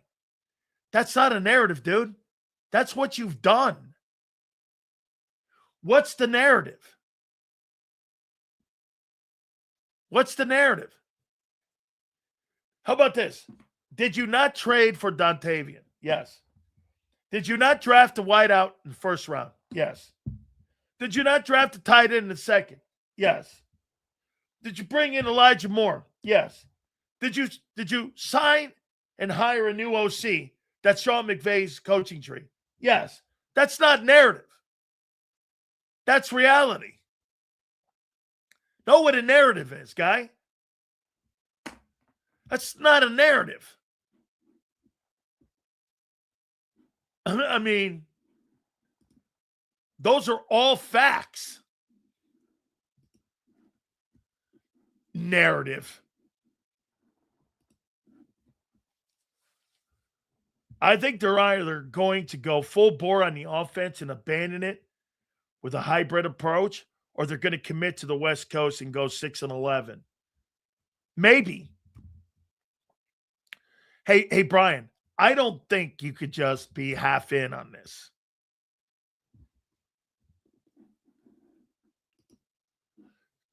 Let's see here. Sills is just connecting the dots for all the little brains out. Senor, they don't want the dots connected. Because then what it does is it blows their narrative up.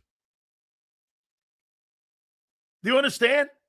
It blows their narrative up about how fucking good they think this guy is. It blows their narrative. And the way they look at the guy when you point out, and like you said, connecting the dots, they don't want that.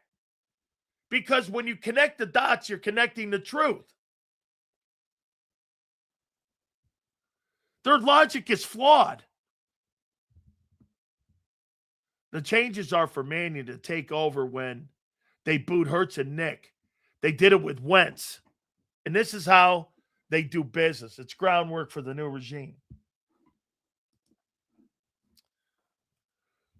We had wide receivers that relied on the outside. Now we have wide receivers that we have weapons like Yak, and space in the middle is going to be more open for the weapons. Hurts will be successful throwing in the middle. Based on what? You don't call plays for the coordinator. You call plays for the quarterback. Wait a minute. Oh, my God. I didn't realize this. Sue, are you in here for this? So when you're an offensive coordinator, do you think the coordinator calls plays on what he wants, or do you think he calls plays on what the quarterback can execute? Sue, let me ask you this. So when a coordinator is putting a game plan together for the game on Sunday, the quarterback's in the room, the passing coordinator's in the room too. Do you think that coordinator calls plays that Jalen Hurts doesn't like? Or do you think he calls plays that Jalen Hurts likes and can execute? What do you think a good coordinator does?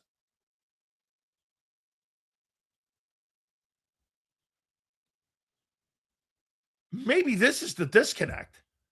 Are you under the impression that a quarterback coach or OC goes, run this play, fucking that's it? You're out of your minds. That's not how play calling works.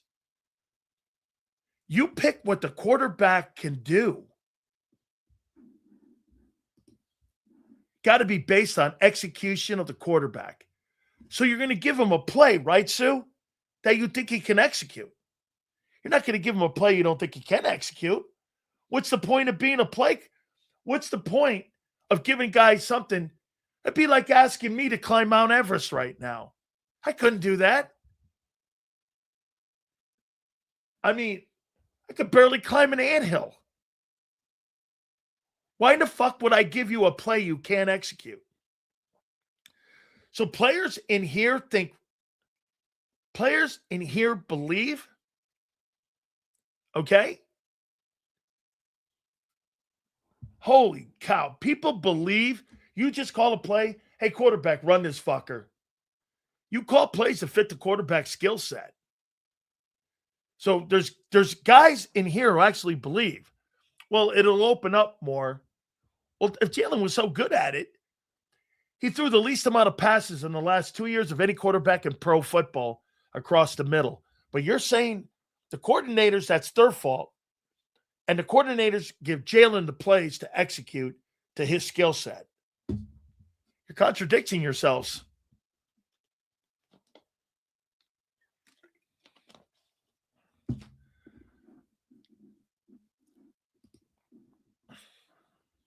I'm in love with the Eagles. Fuck all the players long as they win. Seals, you're into players. I'm into my team. Oh, without the Jimmies and Joes, you're not going fucking anywhere. Seals, do you think Jalen Hurts told the coaches that he doesn't want to throw in the middle? No. Get this. Senor, ask yourself this. Jalen Hurts' last 2 years is the least amount of passes of any football team throwing across the middle of the field. 38% of his passes the last 2 years have gone across the middle. Yet, he's got 78% accuracy according to those numbers. Why haven't they done it more?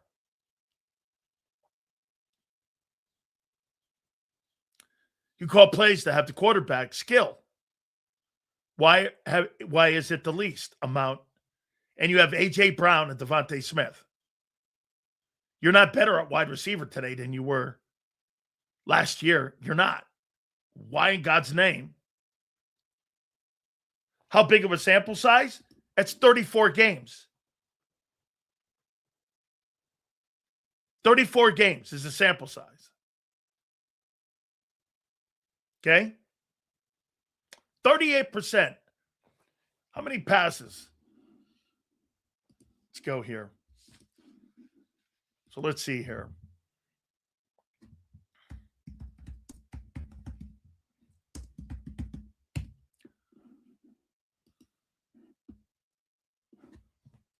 See here, let's see, 361 and 454.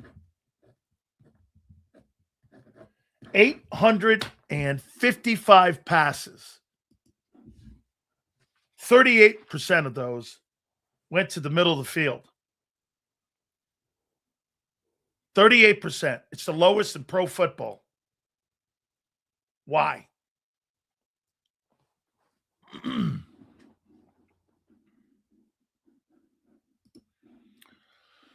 Because the only time he threw over the middle were deep posts when the defenders were swarming the numbers. Okay? Again, this guy believes that the coordinator not calling more plays across the middle of the field is his fault. And he doesn't believe he calls plays to fit the player's skill. You don't know what a coordinator is then. You think, folks, You think Vic Fangio calls defenses that he knows his defense can or can't do? Or do you think his in-game situational play calling ability allows him to be able to call plays and schemes that fit his personnel? I have never in my life ever heard of an offense or defensive coordinator in a billion years.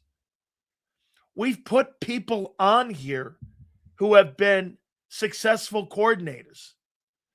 We've had Doug. We've had Mark Trestman. We've had all these people who built offenses from the ground up.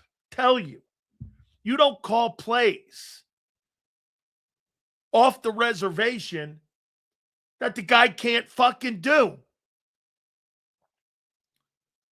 What in God's name are you not hearing?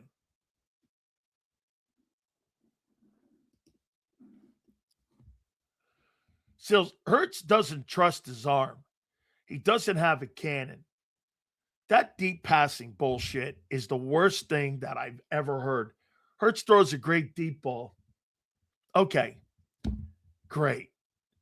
Mahomes and Brady win Super Bowls with checkdowns and underneaths and slants. These guys aren't deep passing guys. Maybe more so Mahomes, but Brady was never. Brady was a fucking checkdown guy. Oh, here's another favorite. Now Doug Peterson's a bum. Perfect. I'll give Hurts that. Great deep ball. Okay.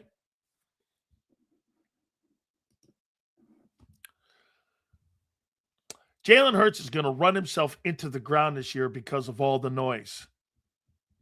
Oh, I don't think so. I don't. I think the kid's able to overcome that bullshit. I do. Hey, don't tell them this. Because when they don't see any deep passes, hey, Kyle, how old are you? Around. You don't have to. What was the number one play? Here, I want to show you what the number one play.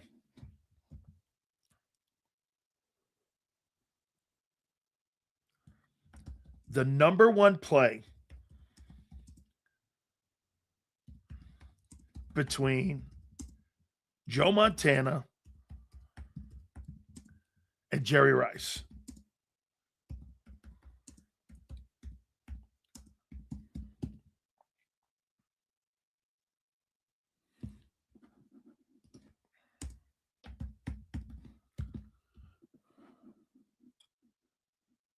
Here it is. What do you guys think the number one play was? Bingo. Very nice. The short slant. How many times did you see Montana throw a 10-yard pass and Rice take that short slant to the house? He wasn't a deep ball passer. It was Rice's ability. Jerry Rice invented yards after the catch. That's what West Coast receivers do. They create yards after catch. The quick slant was the number one pass. I played against both these guys. And the number one play was the quick slant. He'd throw a 10-yard out, Rice would take it to the house. He'd throw a 15-yard out, Rice would take it to the house. He'd put John Taylor in that. John Taylor won the Super Bowl on a slant. Those are all like quick slant passes. All timing. Hurts has none of that. Hurts doesn't throw timing passes. Like fucking where? Boom. Boom. Anticipation throws. Plus, you have to know how to move the defenses with your head. You have to know how to set protections. This is Hurts' third year, going into his third year and learning how to even set protections. He's even said that to you guys. You don't know how to set protections and you got into the NFL? Fucking high school guys know how to set protections.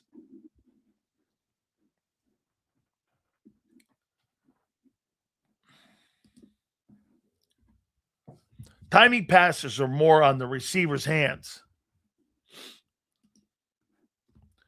West Coast offense is about footwork. Yes. Montana had some of the greatest feet of all time.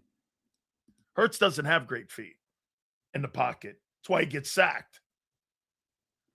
Yeah, I mean, you've got to have when you're a great passer, you have great feet in the pocket. It's not about running 40s or like getting the open. It's more about your Bill Walsh said it numerous times to us.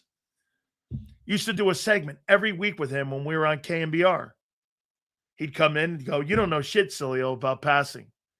Passing's got nothing to do with the arm. It's got everything to do with anticipation, okay, and with footwork." I'm like, "What about the arm?" He goes, "The arm can be developed." I go, "What?" No. He said what separated Joe is processing. Montana could process anything. He'd look at defense and know. Same with Brady. It's their exceptional processing. You know, look at how you saw Phillip Rivers and how Phillip Rivers was able to dissect defenses. Brady got to the line of scrimmage. He knew immediately where to go with the ball. Same with Brady. They're so fucking good at understanding, and that's why they could throw anticipation throws. Brady could throw to a spot, and he knows the receiver will be there. He knows what the defender's skill set is. He knows what the defender's technique is. That's what made Brady and Montana and all these guys so freaking great. He knew the defender's technique. He knew the route. He knew what he would do, and he knew exactly with pinpoint accuracy on where to throw the ball. Hurts has never shown any of that. It's not a narrative. That's freaking reality.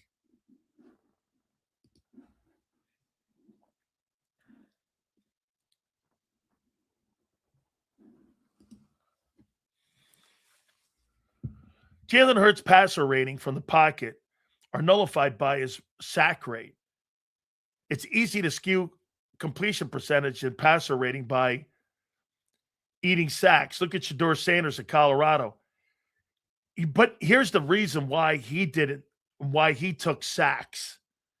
You know why Shedeur Sanders took sacks at Colorado? He'd rather take the sack than have the incompletion and make his completion percentage look worse on a stat sheet instead of just throwing the ball away. How many shitty sacks did you see him take?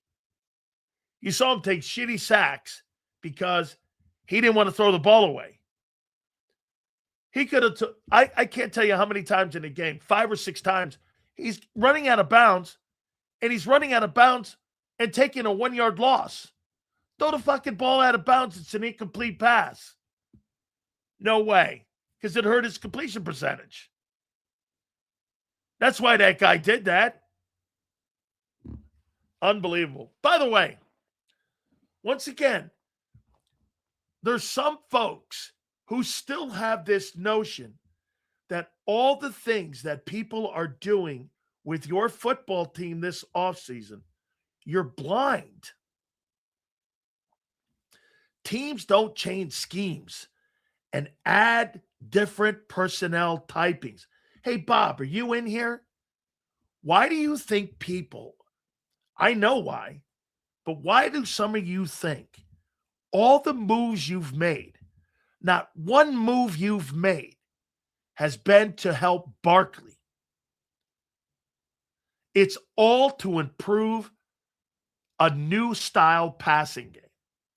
And if you revert back to what you did in 24 and it doesn't work, it'll be worse than 25. Because if that offensive line doesn't get better and healthier, it won't matter what you do passing-wise. You'll be in the same freaking boat. Okay? See this? That is a lie.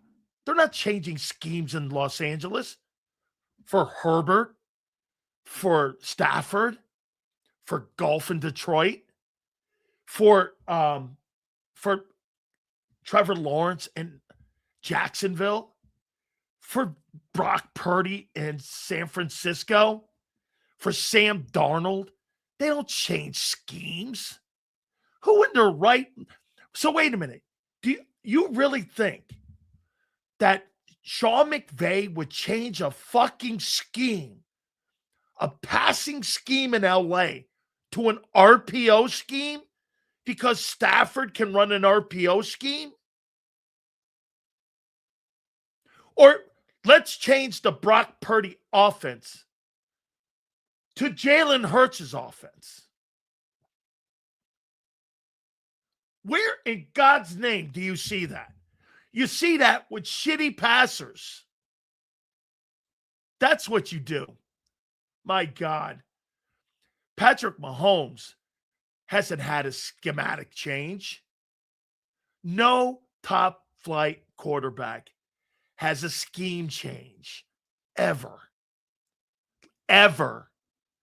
You think Dan Marino had a scheme change in 18 years? You think they changed Montana's scheme in his 14 years in San Francisco? Never did they ever change their schemes. Like ever. Jesus criminy. Hey, let's turn Hurts into Warren Moon. Why? Well, because we're gonna. Good luck. Good luck. It's a bad take because it's right. Don't change schemes. Changing fucking schemes. Hey, we got Sean McVay just changed the passing attack in LA to an RPO attack. Yeah. Because why? He's gotten older.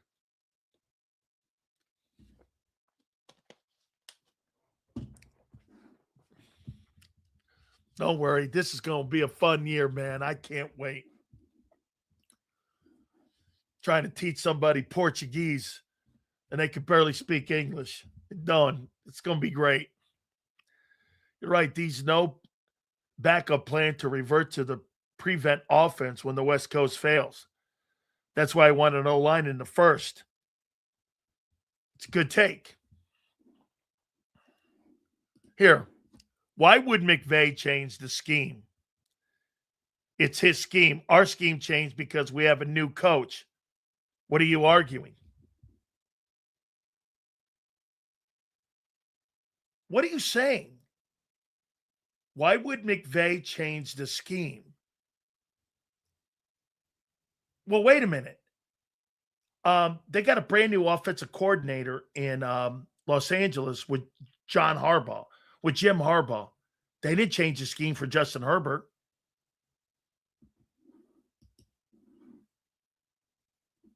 They're not changing anything. They're adding.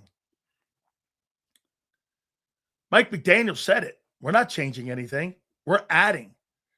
And we're going to add more concepts in passing routes. They're not going to turn into something different. You think they're changing the offense and what Justin Herbert does best because they got a new coach? Dude, you're supposed to change coaches to fit the fucking quarterback, not the head coach.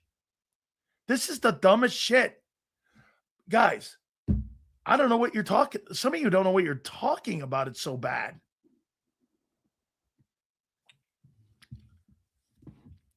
I love how Sills always compares Hurts to the greats. No. You guys compare Hurts to the greats. Like Brady and Montana, get real. He has a ring and Josh does not. That has nothing to do with him being great. I told you I had 3 Hall of Fame voters on. They don't look at your boy as a Hall of Famer. Get real, dude. Did Sykin change schemes at Indy when Richardson couldn't cut it? No. They got a better quarterback to run it. No. They got a better quarterback to run the RPO. And Daniel Jones. Daniel Jones is running the Jalen Hurts offense in Indianapolis. He's a better passer. That's why he got a $48 million deal.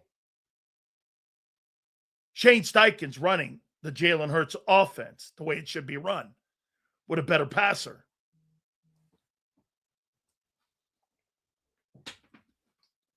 No. He did not.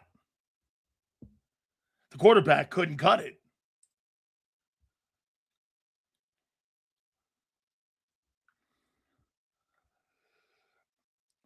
See something here. Hang on.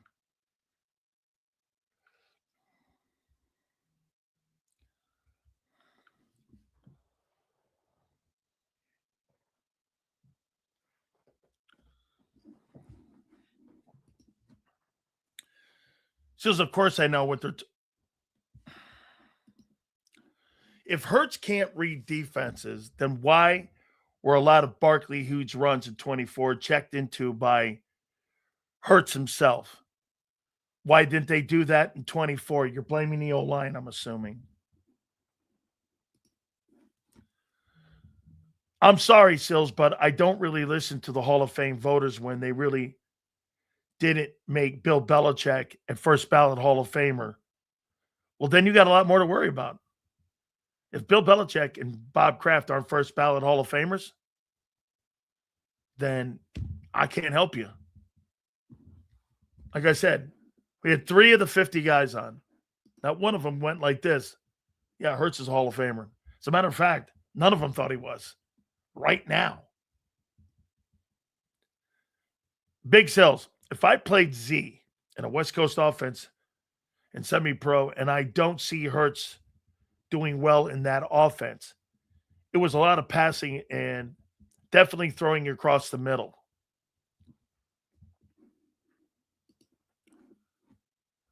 Money is nice. 4 verts is better.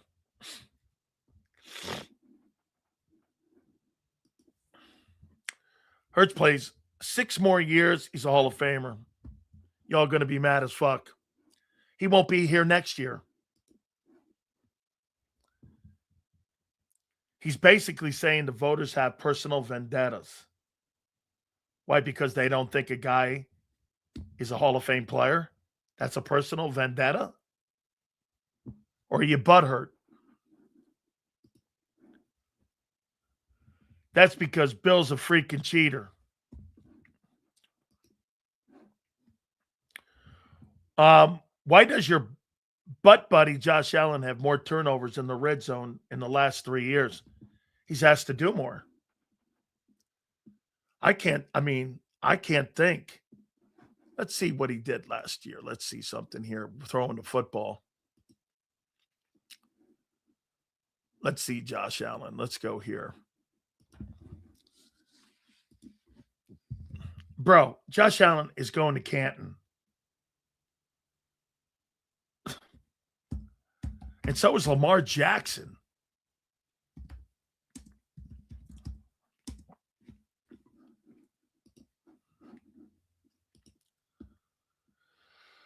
So this guy's already in 8 years got 30,000 passing yards and 220 touchdowns. And let's see here.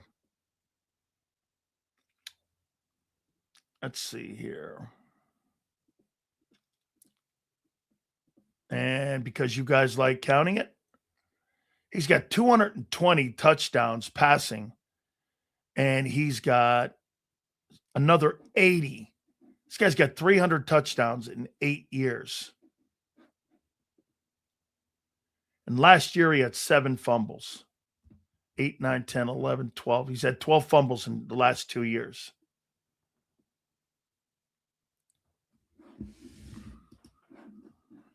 I'm not sure what the fuck you're talking about, Junior. Sills, I agree with 85% of your takes. I'm old school. Daniel Jones went to Duke. He is more cerebral than Hurts. I don't know about that. I think Hurts is a very smart player. He's just more skilled. One more ring would give him a strong. I think so. Hey, by the way, I happen to disagree with the 3 Hall of Fame voters. I think if he continues to play well and keeps, the teams in playoffs, even if he doesn't get to another one, if you're going to consider Russell Wilson, you got to consider Jalen Hurts, I would think. So I don't really agree with him.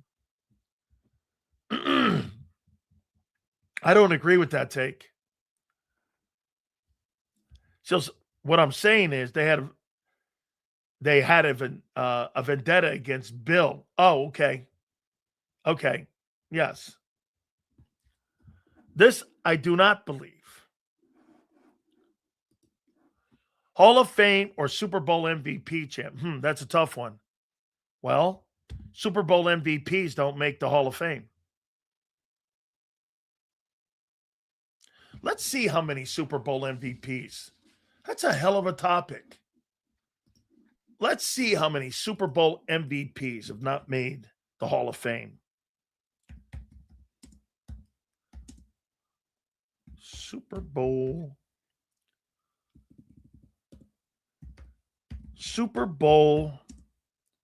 MVPs.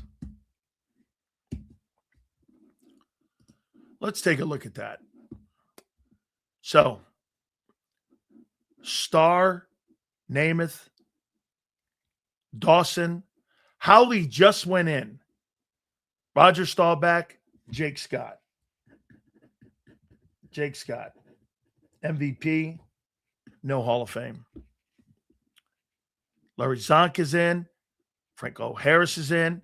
Lynn Swan's in. Harvey Martin's not.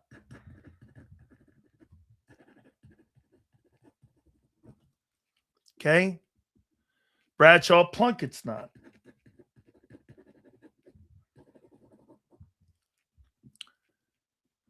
Montana, Riggins, Montana, Richard Dent. Phil Simms isn't.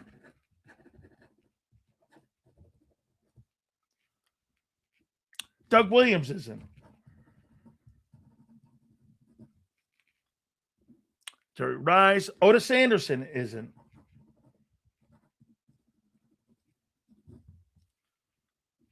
Mark Rippon isn't.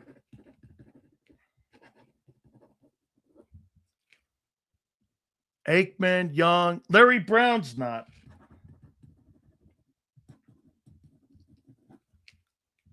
Good little exercise. Desmond Howard's not.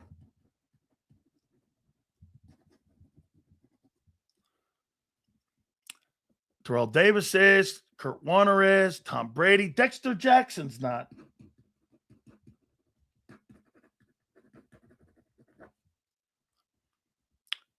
Tom Brady. Deion Branch isn't.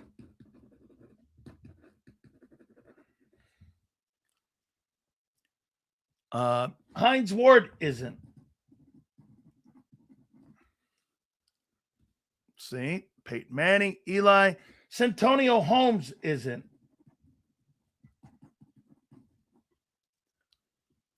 Drew Brees, Eli. Joe Flacco's not.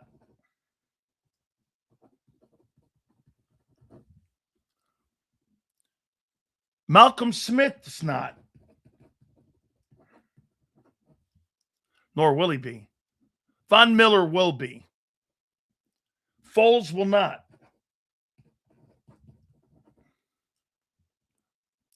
Julian Edelman will never be.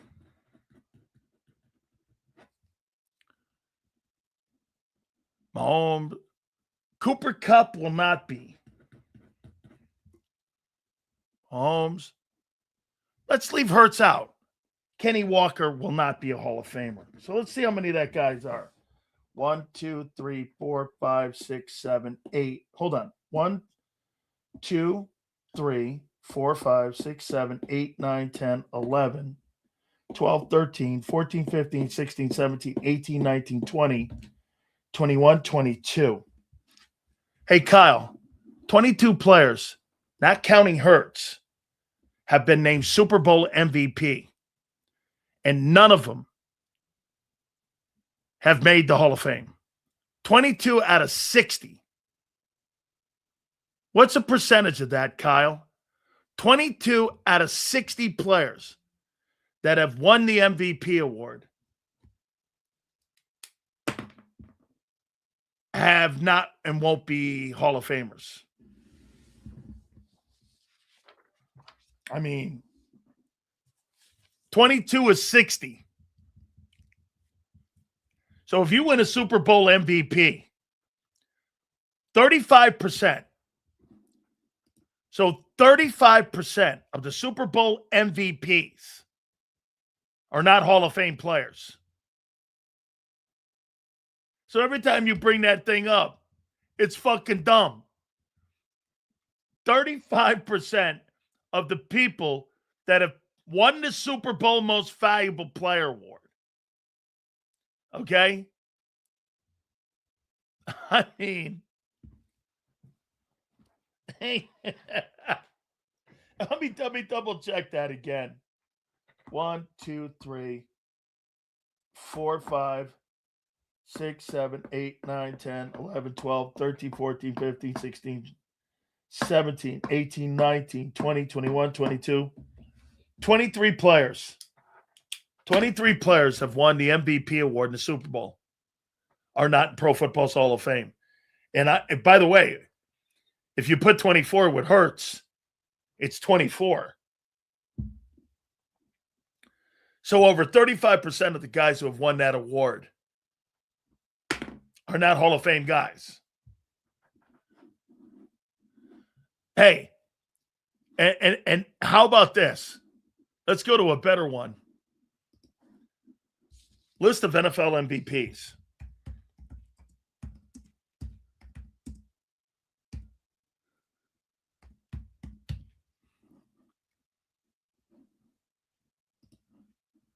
So let's go here. Let's do it in the modern era from the 60s up. Actually, let's do it from the 70s.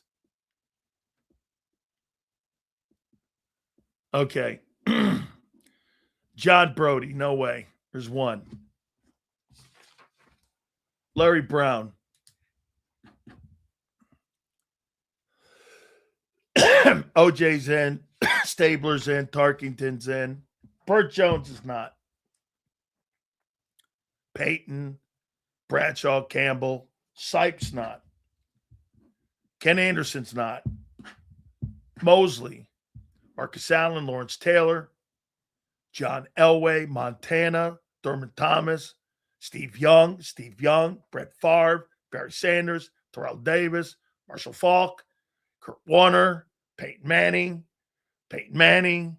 Sean Alexander, LaDainian Tomlinson, Peyton Manning, Tom Brady, Aaron Rodgers, Adrian Peterson, Wilby, Peyton Manning, Aaron Rodgers, Tom Brady, Patrick Mahomes, Lamar Jackson, Aaron Rodgers, Patrick Mahomes, Lamar Jackson, Josh Allen, Matthew Stafford.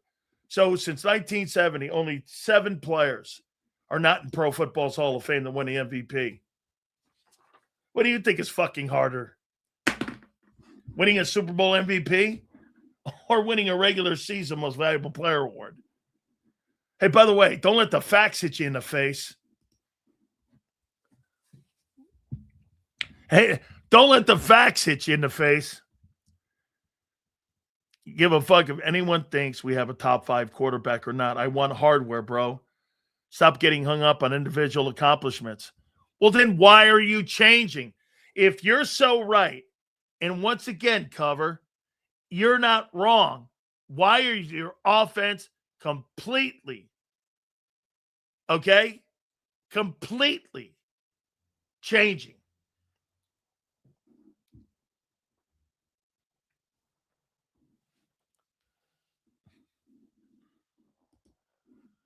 Seals, what would Allen or Burrow's career look like if he had Howie and Sirianni instead of these stiffs around him? It Listen, it would be incredible. Or how about this one? Even if those players were in San Francisco with Kyle Shanahan, I mean, Kyle Shanahan still, in my opinion, Kyle Shanahan still has to prove. Okay? Still has to prove. Here, let me do something. I gotta do something here. Okay. Hold on for a second here. I gotta say something here to a friend of mine. Hold on. This is important. Let's go here. Here for a second here. Just to double check because we're gonna get our boy on here in a minute. On air. After off the air.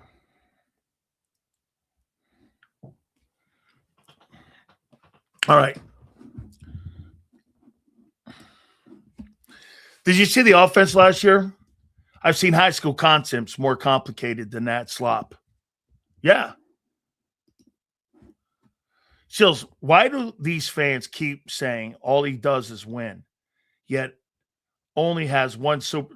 Dude, that's a pretty impressive thing, though. They talk like this dude is fucking Joe Montana. He's not. I mean, I know they do, but he's not. I mean, dude, Jalen Hurts is not better than Steve McNair. Nobody in their right mind thinks he's better than Steve McNair.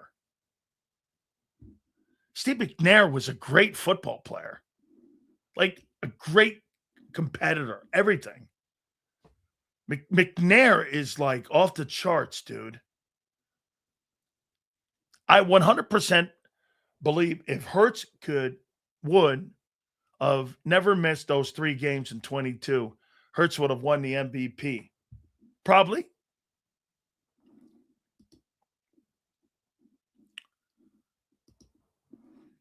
High school playbook for a high school quarter. He's not a high school quarterback. You see what I just did here, though? Every time you guys throw that Super Bowl MVP, I got 23 guys and won that award who are not even sniffing Canton. You got 7 dudes since 1970 that won the Super Bowl, that won the regular season NFL MVP award that are not in the Hall of Fame. I mean, that's since 1970.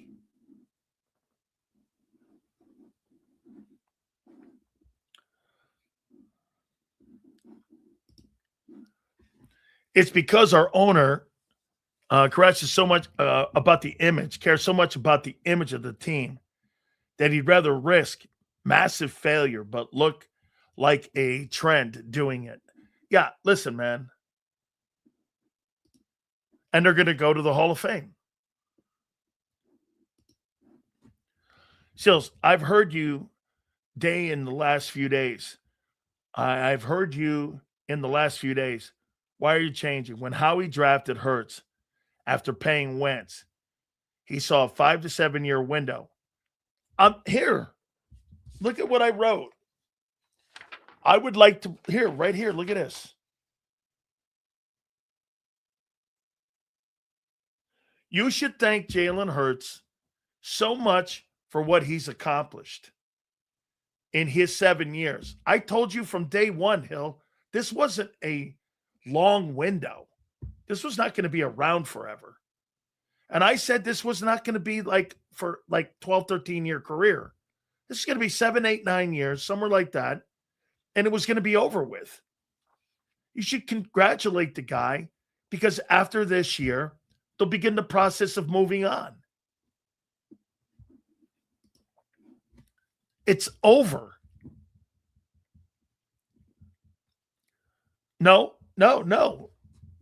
Well, you can't not. You can't not. Wait a minute.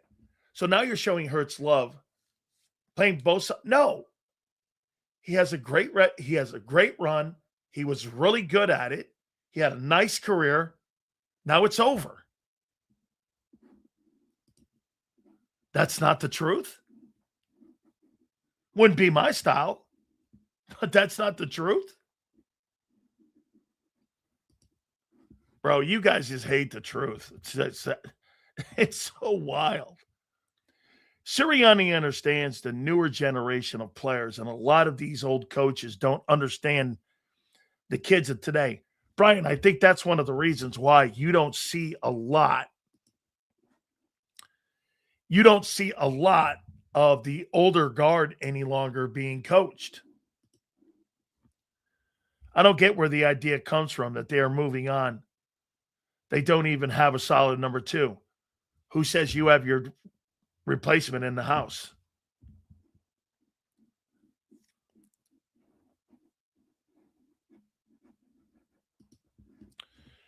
You're not Howie or Lori. You're literally speculating, bro. I'm just watching what you're doing.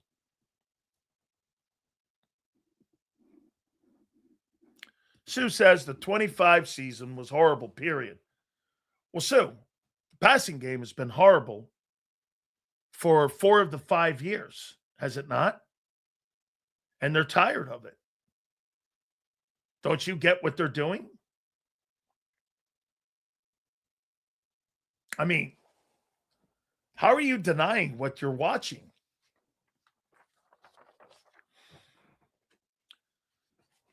How are you denying that? Why are you denying it?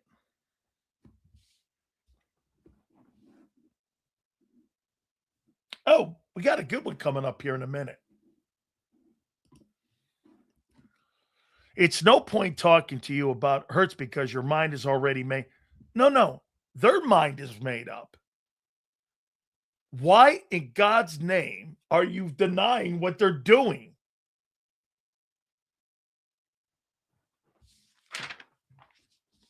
Why? If they had a solid prospect, I would agree. There's no way you move. Hey, before I can, you know what? There's no Zander today. So before I get to Mike, I want Mike to hear this. And then before I bring Mike North up, I want him to explain it. And for all you Jalenites out there, you guys can sit here and you can defend this. So let me do this for everyone, including Mike North. You ready? The last 4 years, you're 50-18. You've gone to 2 Super Bowls. You've won 1. You're one of the winningest teams in pro football. Yet, this past offseason, you've decided to make a course change and hire a West Coast style offense. All the things the quarterback doesn't do. 4 of the 5, here's the passing game, the last 4 or 5 years. By the way, do I think personally the Eagles should change? Absolutely not. I'd run a pony until the guy's horseshoes fell off. I wouldn't change shit.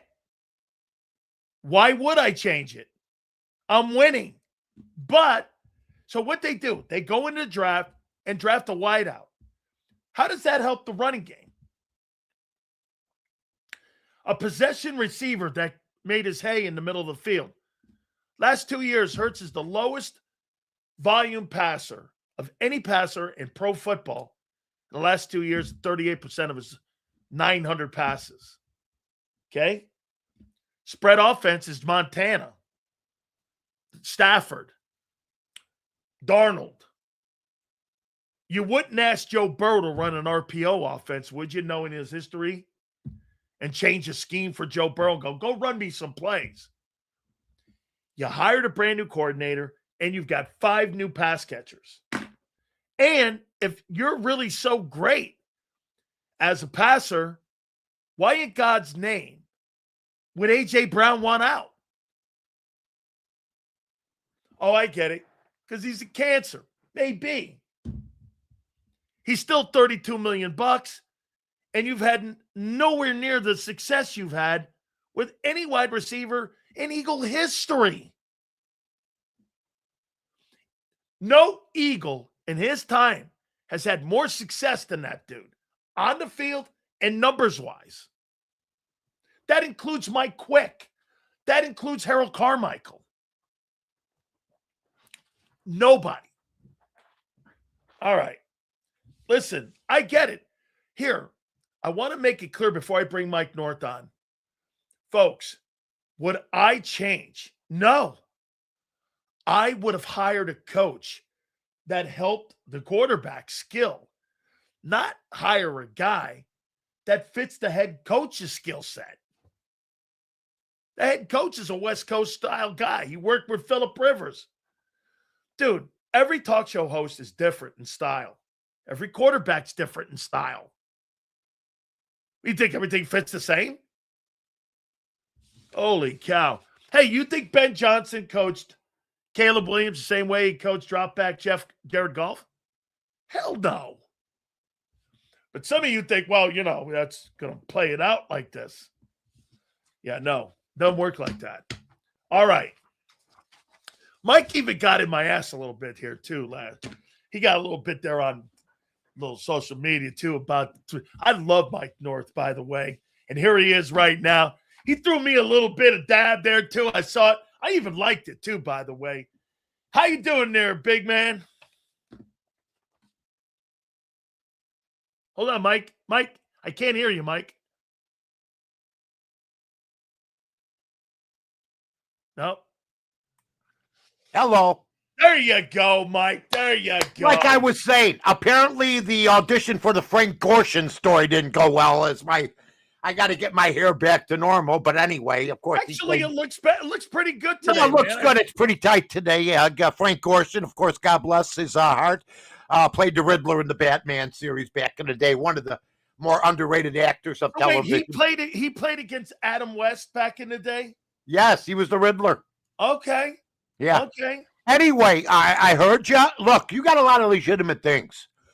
I'm more confident. I was more confident last year with Hurts than I am this year with the new guy, coming in, the offensive coordinator. But he's been through that before. So I'm not worried too much about it. As far as A.J. Brown, he can go. You know how I feel about that. I know he's worth he's still, if he gets with the right guy, $32 million. They apparently didn't get along. You couldn't go back to the clubhouse cancer again, okay? Or have one of them be gone. And it wasn't going to be Jalen Hurts. The quarterback's going to stay, regardless if you like that style or not. I brought up the question to my pal, Dan here, who we've really increased the viewership. We appreciate it, folks, here at Morgan & Morgan. Thank you, Mike. Yeah, we have a lot of good new viewers out there. We appreciate it. We just work hard. We enjoy what we do. But I will say this. He has to adapt. I think he's on a short leash. Wow. And I think if they were under the whole regime from last year, maybe yes, it would be different. But I think now it's going to be more apparent. Bottom line is, though, I brought it up with you. Lamar Jackson doesn't have any rings. Josh Allen, they all want what Jalen Hurts and the Eagles, it's a hell of a team, want. So let's see what happens. I know that you're not a fan. I'm a fan. I root for him. It actually brings a lot of focus to the Philadelphia Eagles, this sort of drama, because forever the Eagles have just been, a team in the league, for as far as I was concerned. Yeah. No, they were a boring football team. A boring football franchise. Yes. Now they got some juice to them. It's a lot like the Dallas Cowboys. You know what? It reminds me of your old Bear teams with Dick on them, Yeah. Ditka, Flutie, Tom Zach, McMahon, Jalen Hurts, the new offense. Yeah. So I love the Eagles because of you and because of Zander and everybody that on this station. I grew to even like them more this year. It's no negative if you don't like Jalen Hurts as your quarterback and you think you can do better. No, it's Mike. Here's what I have a problem with them. Not Eagles. That you don't like him. No, right. You don't like his style. Well, I don't like how the Eagles are coaching him. That's fair. Okay, to me, if you're going to hire people, Mike, you know this. When you hire a coordinator, you're calling a coordinator to help the quarterback execute plays that Yeah. he's great on. Right. You're not going to get bad coordinators give quarterbacks bad plays that they think they like, and the quarterback needs to execute. Well, let me ask you something. You brought something up during your monologue, which was very good, by the way. If you are, you gave a fair argument on both ends. You try to give both ends. But let me ask you something. You said he's not going to run Yes. this year. Yep. Explain that to me, and then I'll bring up why I'm fearful about that. Go ahead. Okay. So last year, he limited himself in running. And for whatever reason, like McNabb. But we don't know if it was by design or whether he just said, I don't want to get banged up. You're right. And you know what? There's too many reports that contradict one another. Mm-hmm. One report says it was him. One report says it was the coordinator. Okay. So until we see that again this coming season, well, Mike, I'll tell you what, if you're going to run a guy and you're going to have a running quarterback this year and you drafted a wide receiver in the first round and you're paying, say you do keep AJ, you got $51 million in receivers. You just gave a guy $12 million in Dontavian Wicks. Yeah. And you've got two more guys and you're going to go back to running the ball. Well, I think they want. I'm not saying. Tell me how that makes sense. Well, it doesn't make a whole lot of sense unless you realize one thing, and it's sort of fear. This is what's fearing me, that he won't run as much because when he's been strong, it's when he does run. I'm looking at the New York Giants, for instance, right now. This kid Jackson Dart, they think he's Y.A. Tittle. They think he's coming, baby, and this guy's going to be unbelievable. Okay, not sure yet. Here's what I'm going to tell everybody. He had a little McMahon to him where I'll take on the tacklers. He's been tagged already 2-3 times harder than probably 20 of the quarterbacks in this league have been tagged. He's had concussions, 2 of them already. Here's what I do know about him. When he runs, he's great. Okay? Yes. But he's not going to be able to run as much as he did. And that's what I fear with Hurts, because I did love when Hurts gives you that extra option where it opens things up for you. You can have receivers worth a lot of money and still throw it, but you're not going to run as much. And that does bother me because that's a big part of his game. I'll tell you this, Mike, at 22, I kept doing this. This guy's a weapon. He was 3rd and 8. He would get the first down. Yeah. He was 3rd and 7. He would get the first down. And all of a sudden, they just completely got away from doing that. And I think, get this. So here, you maybe you get banged up too much and you get enough of it. It happens to a lot of guys. Well, here. So in 2021, when he came into the league, look, rookie year. No, not rookie year, but first year starting. They were 28th. Yeah. And in 23, they were 9th. That was with the RPO, and he was really electric. In 23, he had 15 interceptions. He had 24 turnovers in 17 games, and the passing game was 16th. The Super Bowl year, they were 29th in passing. This last year, they're 23rd. It's really never been, and this is why I think now, this is the flaw of the organization. Do you think this is the flaw of the organization? Mike, they're 50 and 18. That's not a flaw. Why if are I'm you executive? I'm thrilled. Yeah, but why are you changing that? Because there's guys that think they can do better. Just like Brian Billick, and I told him right to his face. I go, Coach Billick, with all due respect, you won a Super Bowl and got rid of your quarterback, and you got Elvis Gerback, and now you're out of work. This was when I was at Fox Sports Radio, and he was working at Fox, and he's a good guy. Stern guy. Wouldn't want him mad at me. Big son of a gun. I've interviewed him at the Super Bowl. He gave me a nondescript answer. You won a Super Bowl with the guy, but you're an offensive coach. Just tell me that because you wanted to be fancier.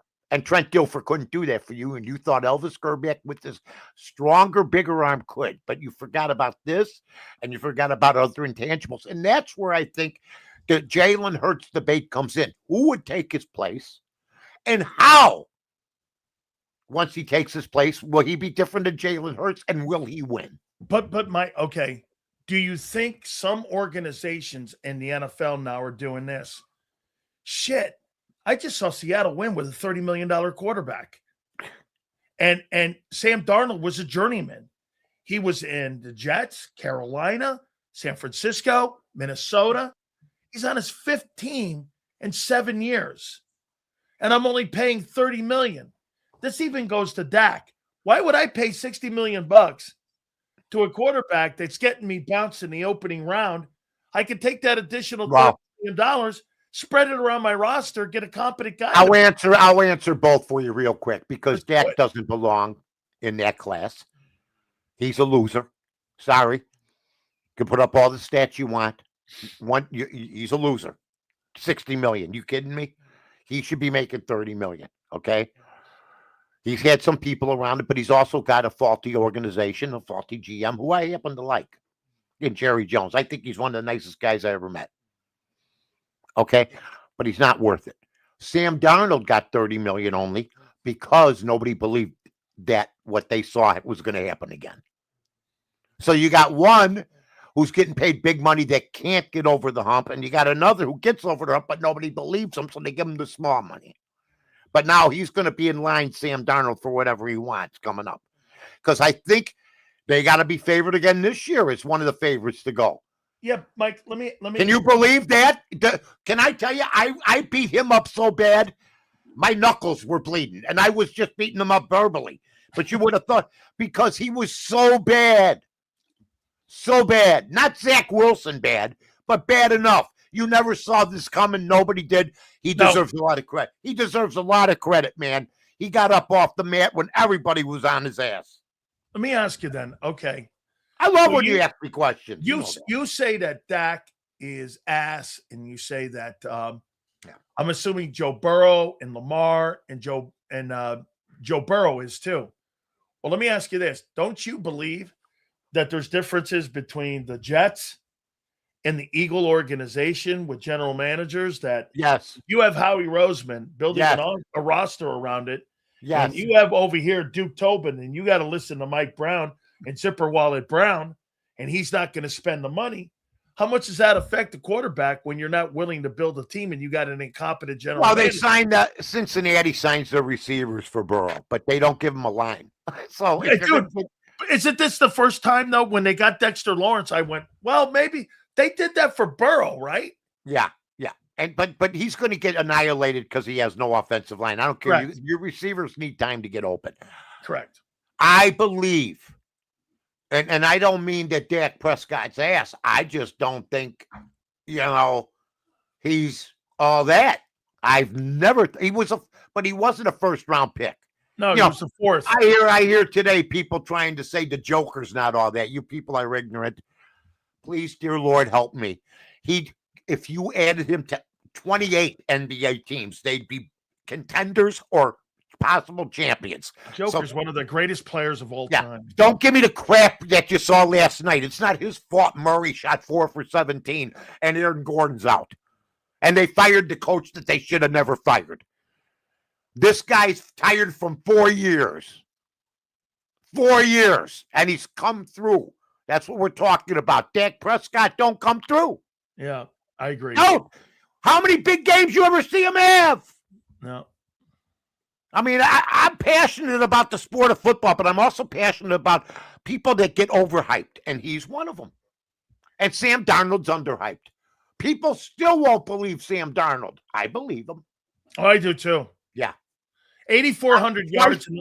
8,400 yards in the last 2 years. For two different teams. 2 different teams, and you ready for this? He's 4-1. He's 4-1 in the playoffs right now. And the last you show me what you can do. I'll love you, and I'll give you as much love now as hate. Not hate, as criticism. I'm paid to criticize, been paid my whole life. But, I mean, to be honest, you said legend. And so, I'll go along with that just, seriously. Well, you are. Here's what I'm going to tell you. Philadelphia is asking for your opinion. Sixers and Boston. I'm taking the Sixers. I love Maxey. No way. Yeah, I'm taking the points. I already talked about it on my ESPN Chicago show. I think Embiid's playing pretty good. I like the way they've been handling the bench. Who's the one guy with the colored, the orange hair? The black and orange hair on Philadelphia. Number 9. He's got to come through for them. Can you get that up there? Let me see. What was that guy? Power forward. Oh, is it Kelly? No, he's a starter for the 76ers. You sure it's 9? Well, just go for guards or forwards. Okay. Are you read them down? Read them off. Hey, Paul George? No. Walker? No. Let's see here. Grimes? Lowry? No. Maxey? No, I love Maxey. Go ahead. Maxey's really good. I love him. Yeah, I don't know who you're talking about. Are you talking about VJ? No. Edgecombe? Folks, who's he talking about? Oh, are you talking about this guy, Kelly? Yeah, but that's not the last name. I'm talking about the last name. You're giving me the first name. Kelly Yeah. Good catch, Cole. Hey, thank you, sir. If Kelly Oubre plays a decent game, because sometimes he plays really, really good, and then there's other times that he doesn't. I do love Maxey. I think, you're talking given points. I mean, I took Philadelphia the last game, so I won. I covered the spread. I like Orlando. You like Orlando tonight to upset the Pistons, huh? Look, they're up 3-2, and to be honest with you, they were in that game. They were in that game 5. I love Cade Cunningham. Don't get me wrong, but he's a man alone. He's like Joker. Joker plays by himself. Joker had guys out there. Maybe me and Dan might make some more points than them. I don't know, but he's running. I said I could see myself running with some of these guys. They didn't play worth the damn. You can't do it alone. And I look at Philadelphia with Maxey, and I look with Oubre, and I look with if the center, if Embiid can come and get it, hit some of those mid-range jumpers. He missed a few the other day, but he's still a heck of a player. I think they can beat Boston. So what's going on with Boston? How come they're wobbling a little bit? Well, I think you're wobbling a little bit. You had Porzingis. You don't have him no more. And that's a big guy to have out. Tatum's come off an injury. Maybe it's still bothering him. Folks, every sport. Danny just throws different sports. I'm afraid he's going to ask me about lacrosse. We're gonna do horse racing next. Yeah, well, we're gonna do horse racing because I got ready for that one too. But when you talk about it, I just think that they got a very good chance of still winning this series. How about this here? All right. Does LeBron and the GOAT? Does the GOAT? He said, by the way, you hear what the comment before we get into the series with the Rockets, which he may end up being the bad guy in this thing here because they were up 3-1. I don't know. Let's see if the Rockets come back. But here's what he said about himself against Jordan. We're different players. Yeah. He said we're different players, and he's now starting to come around with this. It's to each his own. Jordan doesn't believe in the GOAT talk. And I guess this here, Mike, I guess neither did Elvis. You know why? Because they knew they were the best. Yeah, wait. And I think this is why I don't believe it's something.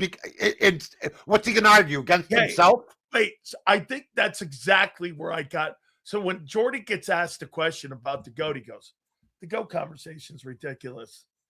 And he goes, it's all about eras and such. I mean, how could you debate Russell and Chamberlain and all them guys? And, how you can put people in certain. He's right about that. He's right about that. But here's what I'm going to tell everybody. LeBron James, if they lose this series, I don't care about his legacy. Is his legacy. He's still done some remarkable things, a leading scorer all time.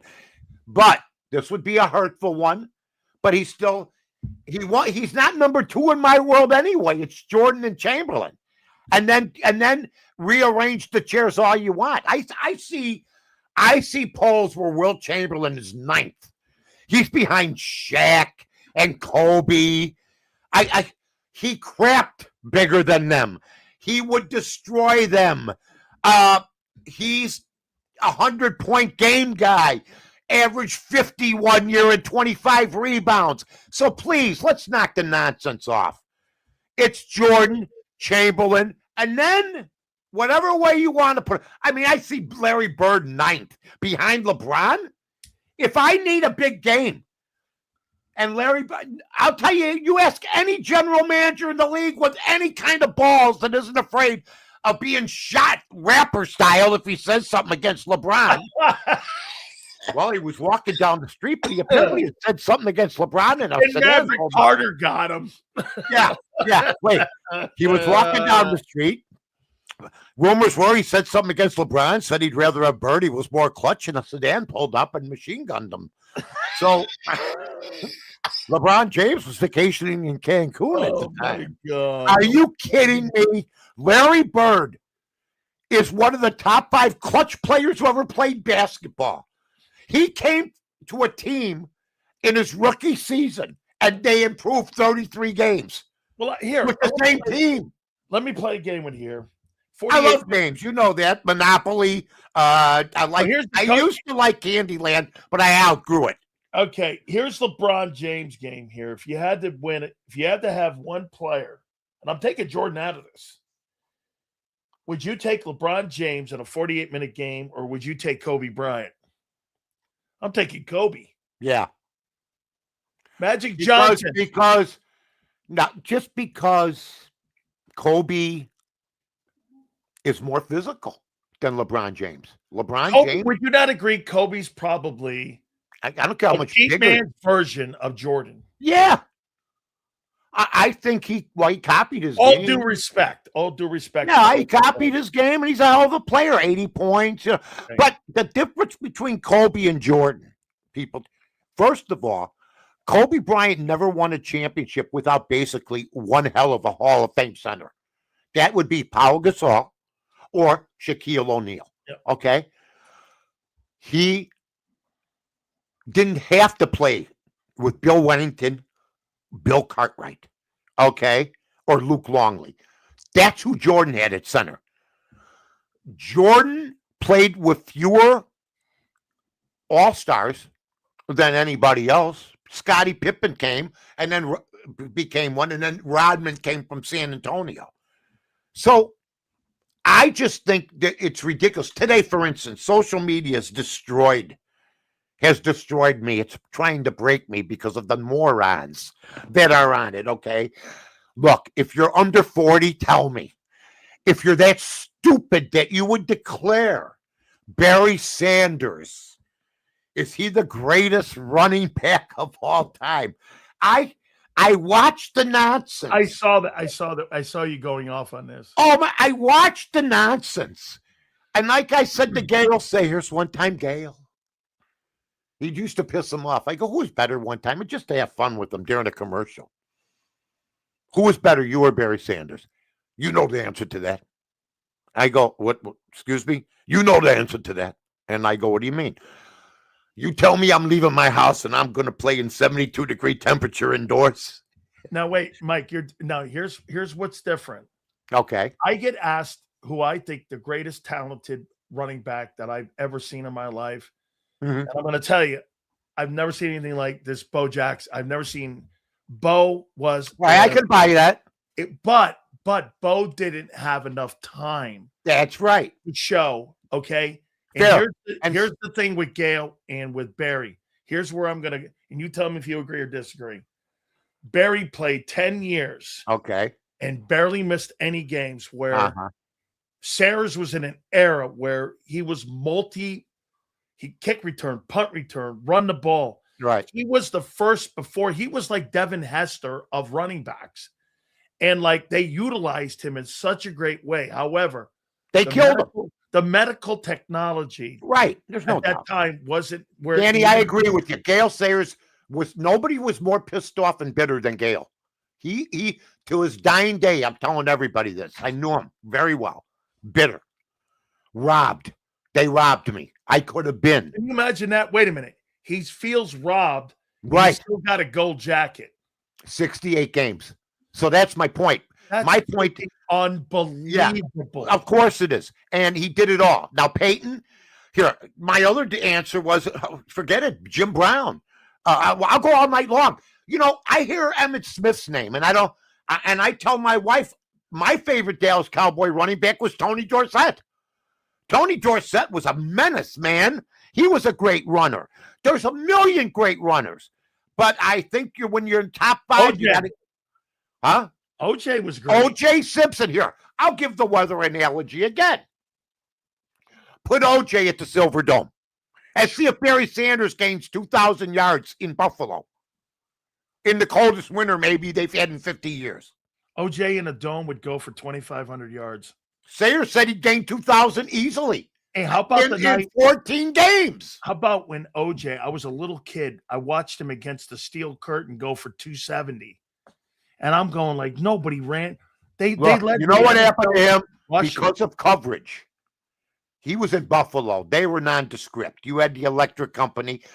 He was a great runner. You put that kind of yardage up in Buffalo. I mean, Eric Dickerson did it, but he played in L.A. and he played inside. So my whole deal is, Sayers says I would have destroyed Barry Sanders in his records, whatever, if I played indoors. Look, I don't think Peyton Manning's is half the quarterback if Indianapolis plays their home games outside. Ever. Because when he'd go on the road, like to New England, he'd lose.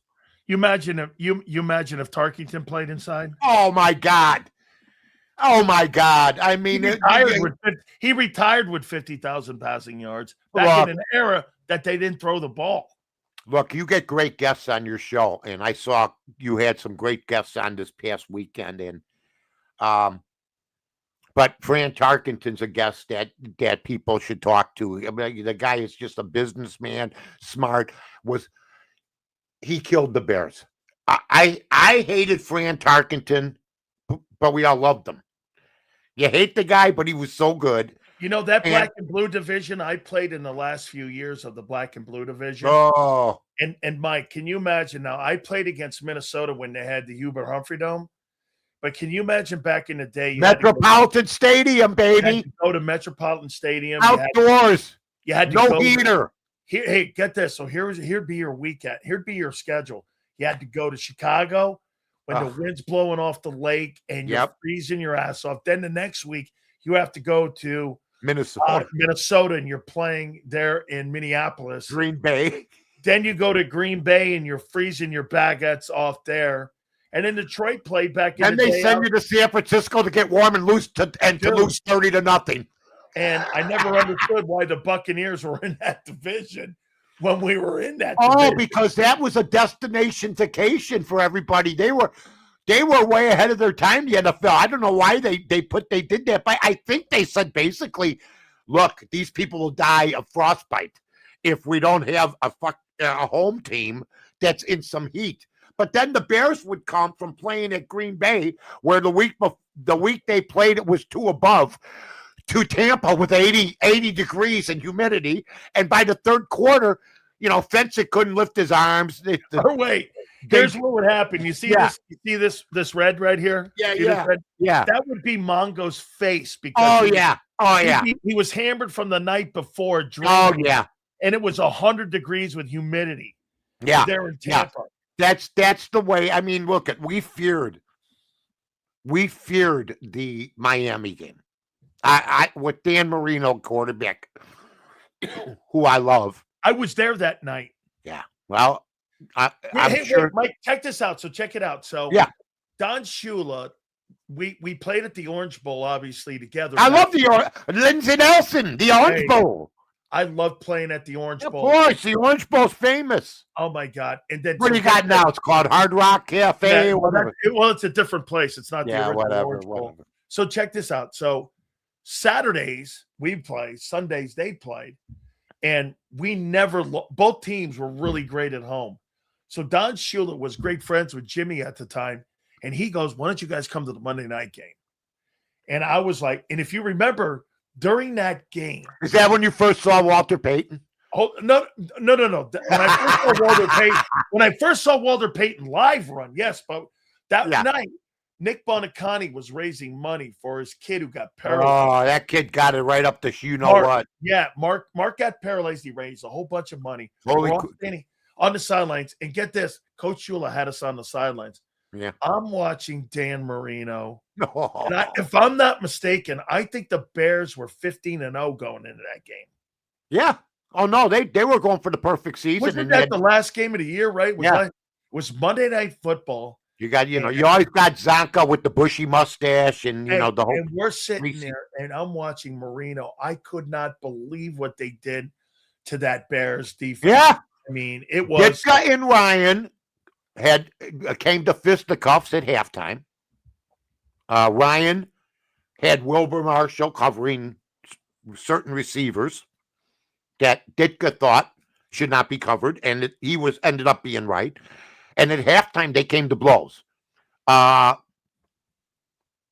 had done the Super Bowl shuffle already. Yeah. And then we lose to Miami. So now I'm going, Jesus. Because, we're Chicago. We lose all the time.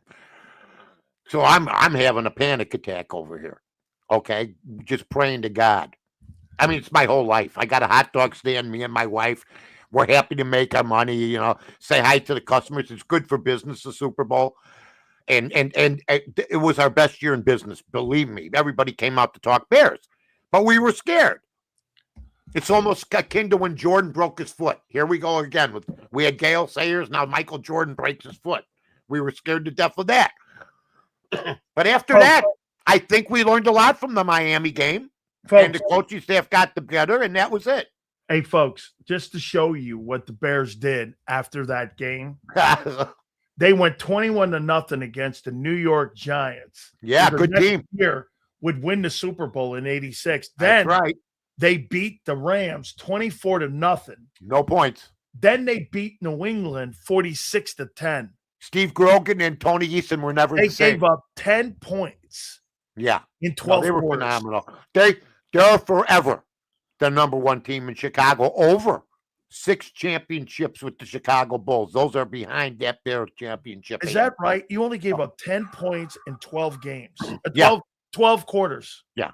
Well, that's why when I hear the nonsense, the Ravens and all these other, that's when defense was still being played in a harsh way. Man. That's 40 years ago already, almost. It is 40 years ago. Man. And some of them are Richard Dent's still around, Otis Wilson, Fridge, a lot of guys, Matt Suey, Jim McMahon. All good guys. Before I ask you about the Kentucky Derby this weekend, help me out on this. Why, in your opinion, when you go back to Secretariat, this was 1973, why does Secretariat still to this day own every stake race record? Pimlico owns Belmont, owns the Kentucky Derby. Belmont was insane what he did. Something we'll never see ever again. Except for last night with the Knicks Atlanta. There you go. How come we've never seen a horse ever come anything close or anything near, even American Pharoah? We've seen nothing come close to this thing. Is this just a one of? Yes. He had 2 hearts, they say. He had like enlarged heart that was pumping more blood and oxygen. Yeah. He was a freak. My wife just said it. She says he's just a one of. Yeah. It's just like Pegasus. I mean, because when you look at the records, Mike, nobody's come close to him. He's the best. That's 1973. We were watching the Kentucky Derby. I remember it like it's yesterday. We were watching it at a bowling alley, me and my buddies. And the Kentucky Derby used to start about 4:35. Now, they're still walking out about 5:30, 5:45. It takes forever. And to this day, the Miracle on Ice, it was one of my favorites. 31 length. Secretariat, winning that Belmont and winning the Triple Crown. I'd probably have to go, and if you're looking for, you look for individual achievement like that. The Olympic Games are Spitz in the 7. Yeah, Eric Hayden. Special guys that that you just know blow people away no matter what. And that Jesse Owens in 1936 in front of Hitler, I mean, that's unbelievable. Yeah. Running, I'm going to run in front and, playing the master race card and all that. That's unbelievable. So that's what makes sports great. That's what makes sports great. You see the unexpected. Okay. And that's why Secretariat was unexpected. Remember too with Spitz when he did the 7 gold and 7 unbelievable. At 7 gold and 7 world record. Remember what was happening at the time in Munich. The Israeli and he's Jewish. And he's Jewish, and they were afraid that someone was going to kidnap him during that time. And I think Spitz still had 3 races left. He's like, I'm not leaving anything. And so there was thought that he would be kidnapped next. Why? If you were any kind of athlete, that movie, first of all, Munich is one of my favorite movies. I love that movie, Munich. If I'm in a foul mood and I want somebody in my mind killed, I just turn on Munich.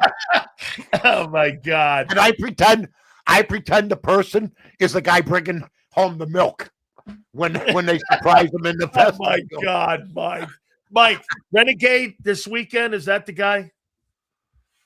Well, that's what I hear. But you know what? They run in a crowded field. I know we talked a little Kentucky Derby on our ESPN show, The Odds Couple, today with Jimmy Miller from Hawthorne Racetrack. Pretty good handicapper.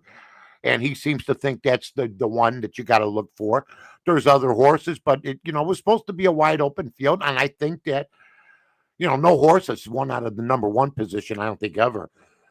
So, you stay away from certain things. It's hard to handicap 9-10 horses in a race, let alone that many horses. So you used to know the horses a lot better in the 50s, 60s, 70s, 80s. They covered, Wide World of Sports covered every major race. That's just the way it is. Kentucky Derby's huge, but Wide World of Sports covered 10, 12 races. So that's what we used to have on in the afternoon on Saturdays. The major sport, I don't care if Evil Knievel was going to crash into 10 buses or you had the Kentucky Derby going. It was on in the afternoon. You get to see Evil Knievel get all mangled up, and then you have dinner. You know what I mean? We were much meaner and much more fearless. Oh, no. I used to have a really great time every time. Oh, Evil. There he goes. Oh, my God. He didn't make the fountains. He had to jump. First of all, the fountains at Caesars. I mean, he made it over, but you got to land. You got to land it. And then when he landed, he skidded about 5,000 feet into the garage. Mike, I got a question for you. I love when you ask it. 5 goal. Unbelievable. Beautiful. We were going to lose that game. Randall Cunningham, who, if he was on the Eagles, now that's a passer. But they didn't win anything. No. But that's the game that Buddy Ryan would have beat Ditka in, but the fog came in. We couldn't see anything. I talked to the players. They couldn't see anything. They just went by instinct. Yeah, Jerome told me he couldn't see. No, they couldn't see in front of their faces. It was unbelievable. They couldn't see anything. Mike, was that rivalry really that awful? Well, Ditka no, because Ditka won all 4 games. But yeah, I mean, I was pissed at Ryan left because we wouldn't another Super Bowl. Who did you want to? Well, you would probably want Dick being the coach and not Buddy. Absolutely. There's no doubt in my mind. And I know that Buddy Ryan probably campaigned for the job. He didn't get it. But Hallis kept him as a defensive coordinator and made him. It made him. So Hallis really liked Buddy. He loved Buddy, and what happened is all the players wrote a letter on defense. So that made us, this was a genuine offense versus defense thing. There were fistfights in practice 2 days. McMichael got his ass beat by Jimbo Covert in a practice. McMichael was as tough as nails, but the one thing he didn't know was that Jimbo Covert in Pennsylvania was the state wrestling champ. Yeah. And and he's a great offensive lineman. And bigger than I know he was. He was. I know Jimbo. Jimbo's huge. Ron, I'll tell you, he's the biggest guy, one of the biggest human beings I ever met. Keith Van Horn. Love him. 6'7". He was married to Mondale's daughter. Yes, Eleanor. 6'7", 255. That line, I don't care. See, people say, well, now those lines would be dominated from the 80s. Bull. You give me Kurt Becker, Tom Thayer, Jay Hilgenberg, Jimbo Colvert, and Keith Van Horn. I played against that line. Line them up against 300-pounders. Go ahead. See if you get through. See if you get through. That offensive line, in my They were all together. They never missed. I think it was better than the 49er line. I agree. And I love Randy Krause.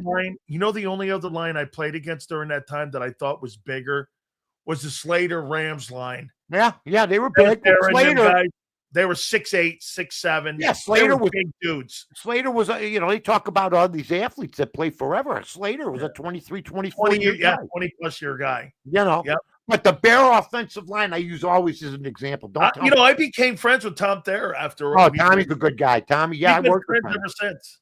Let me tell you, they were all around the same weight, height, except Van Horn.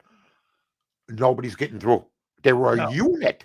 They were a unit. 5 guys that never missed a game. So how about if Peyton had that line in his prime? Well, yeah. But, that's what makes him a great player, though, because he didn't, and he still did some wondrous things. But when he got that line, he was still very good, and we led the league in rushing 4 straight years with Jimbo Colvert. Jimbo Colvert to the left with Peyton running was an automatic 4 or 5 yard gain. He's not. I don't know why they did. Yeah, he's not. There's an argument that if McMahon makes the argument today, if he would have been allowed to do what he wanted to do, sort of like the Jalen Hurts situation, that we would have won more Super Bowls. My counter back with Jimmy is you couldn't stay healthy, period. Do you agree, though, when people ask me about that team, and do you agree only winning 1 they underachieved? Absolutely. What a shame. And the 2016 Cubs underachieved. We were predicting bigger things for them.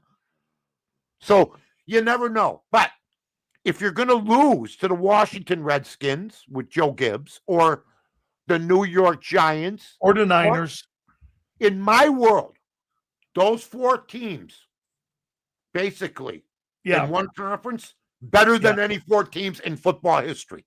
Yeah. You had to go through a gauntlet. Look at the teams with the players on them. Montana and LT and Lawrence Taylor, Joe Theismann. Look at all the players during that time, though, man. Eric Dickerson. So look at the backs on those teams. Peyton, Dickerson. John Riggins. I mean, they were all huge dudes, man. Yeah. You played really. Hey, real quick here. What about your Cubbies, man? I saw 10 straight a couple days ago. They're winning again. They're winning today. They're winning today. They went to San Diego. They did okay in L.A. They won 1 out of 3 in L.A. San Diego, they did all right. They rollicked over New York. I'm going to tell everybody, this is where a manager matters. Manager matters. They keep saying managers don't matter. This guy Mendoza. Mets. Last night, they're down 5-4. Bottom of the 9th. Only a guy that gambled on the Mets would see this. Peralta was, and the Mets were minus 199. I took them. Peralta threw a ball away. Right away. The team looks dead. Mendoza just sits in the dugout and stands there like this, never moves. Never talks to anybody. Yet I hear the manager doesn't make a difference. Okay, now let's move forward because Mike needs a win. Bottom of the 9th. First batter, Marcus Semien, hitting 226 and 3 for his last 21. 2-0 count. The announcer. And this is why I'd be fired as an announcer, because the announcer's smart enough to shut up after he says it. He says, well, you got to take a pitch here. Pitch comes 2 feet outside. Semien swings and misses. Announcer never says a word. I would have said, what an idiot. Okay. Now it's 2-1 instead of 3-0. Next pitch, he grounds out. Changes the whole game. We lose 5-4. Where's the take sign? Are you a big enough manager to tell a veteran who's not hitting, don't swing at 2-0. We need a runner. Put a take sign up, but they didn't do it. And that's what I'm talking about. I think a major league manager does 2-3 little things during the course of every game that matter in the decision of the game in the long run, in most baseball games. And I saw it yesterday. So Mike, another Grand Slam performance by you. I bring it. You bring it, man. I try to bring it. You bring it like Thor. You bring it like a hammer. White smoke. White smoke. The Joker's cousin. Now wait. Mike, can you match me with the makeup? Oh my God, you look exactly like Mike. I go green hair. Hey man, I'll tell you what, that's great for Halloween. You should do that. You look great for it. Bro, we'll see you next week, my friend. Thank you so much. Tell the folks where they can find you. You can find me on ESPN 1000 Chicago. My podcast is up right now with Karen DeFalco. I'm on tomorrow after the White Sox game on the Odds Couple. Yeah, you can find me on North to North. I'm going to just I've been in a little swoon lately, folks, but, you could fade me if you want. I'm taking the Lakers. I refuse to believe, and Durant may not even play tonight, and I don't know if Houston is going to be able to do it again. And I sort of like Philadelphia tomorrow, and look for Orlando tonight. I'm a dog guy. I'm an underdog. That's it. Mike, I love you, man. I'll see you next week, bro. Thank you. Exhausted. I got it, man. You were on fire, bro. I love soup. I might have soup tonight. So long. Yeah, that is Mike North. Absolutely awesome stuff as always. Do me a favor, hit the like button. My great friends. Hey, by the way, the legendary Philly Godfather, for all of you, will be on next with us here. Hey, our great friends at Morgan & Morgan, the number one injury law firm in all of America, for a reason. It is because they win. With over $30 billion recovered, Morgan & Morgan, make no mistake about it, the number one injury law firm in the country. I told you about the family in Pennsylvania. $650K they were initially offered. They got nearly $30 million in settlement. Or how about our friends in Florida? They were offered $350K, and they got nearly $12 million in settlement. Go to forthepeople.com/big sills or pound love 529. That's forthepeople.com/big sills or pound love 529. And do me a favor, you tell them Big Sill sent you. Yeah! There's a reason the Karate Master was the number one salesman in the lumber department.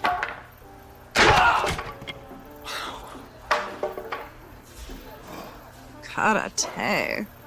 Just like there's a reason Morgan & Morgan is America's largest injury law firm. Injured? With over $25 billion recovered for our clients, there's a reason to go big. Morgan & Morgan, America's largest injury law firm. Ignite your nights with free live entertainment daily, only at Live Casino and Hotel Philadelphia's Center Bar. 7 days a week, enjoy some of the region's top party bands, performers, and DJs as they take the stage in the heart of the casino action. Great cocktails, live music, and lively moments. It's all happening at Center Bar at Live Casino and Hotel Philadelphia. Visit livecasinophilly.com for more details and the complete list of upcoming events. Must be 21 or older. Gambling problem? Call 1-800-GAMBLER. This is Eric. When he got injured in a car accident, he called Morgan & Morgan. He not only gets a lawyer, he gets trial lawyers like Sam and Jessica, who are in it to win it. He gets his own investigators with briefcases, leather ones.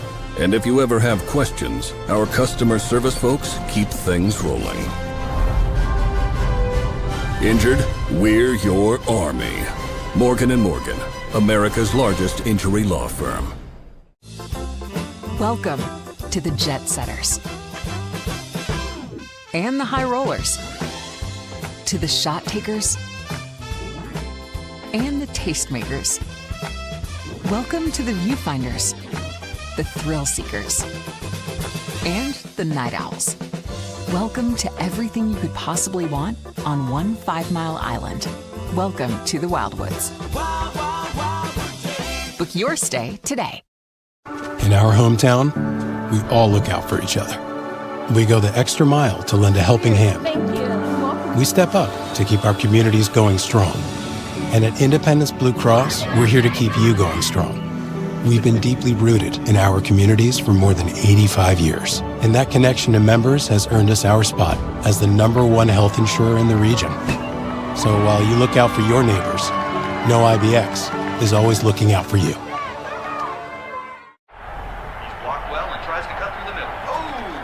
Your gut says Miami is going to win, and you should take the over. Your gut also said your NFT selfies would only go up in value. They didn't. But your head is on Sports Grid and knows the QB is in concussion protocol. The backup has a 45 QBR against the zone coverage. The New York D has the most sacks in the league. So yeah, trust your head. It's smarter to be on Sports Grid. EAGLES. Eagles.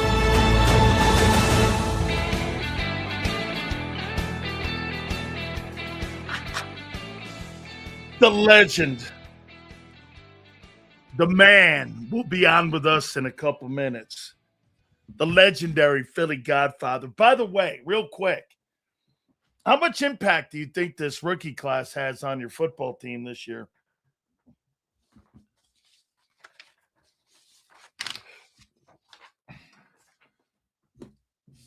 How much impact do you think? By the way, wasn't that a crazy stat?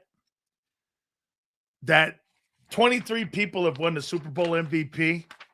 Not one of them are Hall of Famers. 23 guys. And 24 if you count your boy Hurts. 24 with Hurts. So Super Bowl MVP. That'll never make it to the Pro Football Hall of Fame. Hey, Don. Oh, my God. Hey, if you win the Super Bowl MVP, that automatically makes you a superstar player. What about the other 23 guys, 24 guys that won it? The other 24 guys, who are they? Holy cow.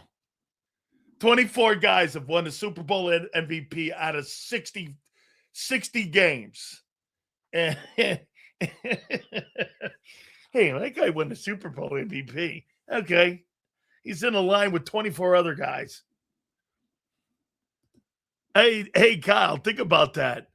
Since 1970, only 7 dudes that didn't make the Hall of Fame won the Most Valuable Player Award.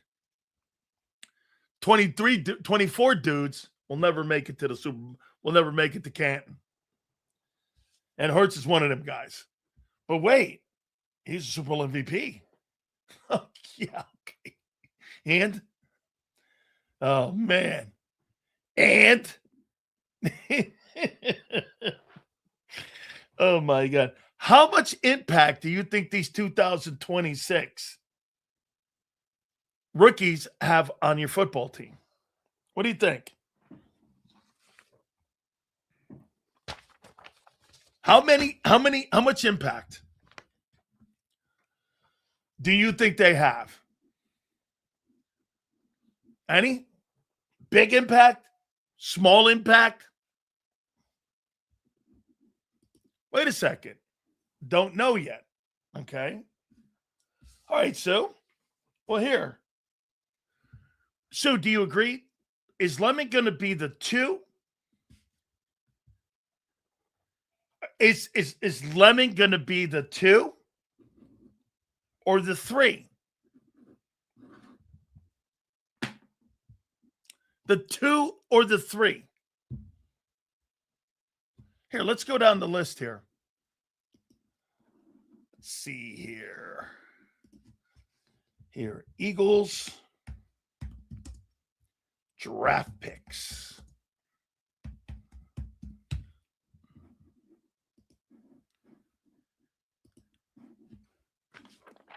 Probably 2.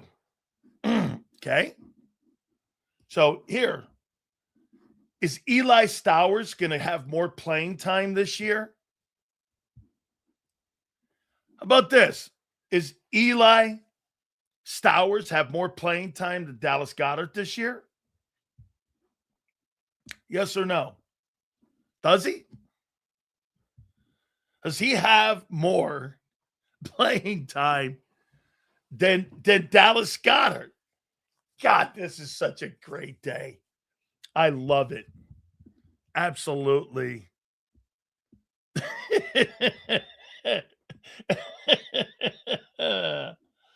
Oh, man. This is good.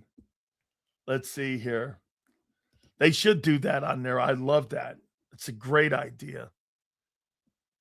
Yeah, that's a great idea.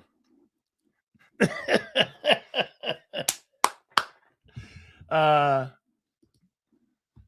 never makes it 17 games, unfortunately. Okay. So, Philly, 4x4, do you believe in your heart that maybe Stowers plays more this year? Because I'm trying to look at see how much impact these rookies are going to have. I don't think any of these guys are really going to play, except for Lemon. Okay?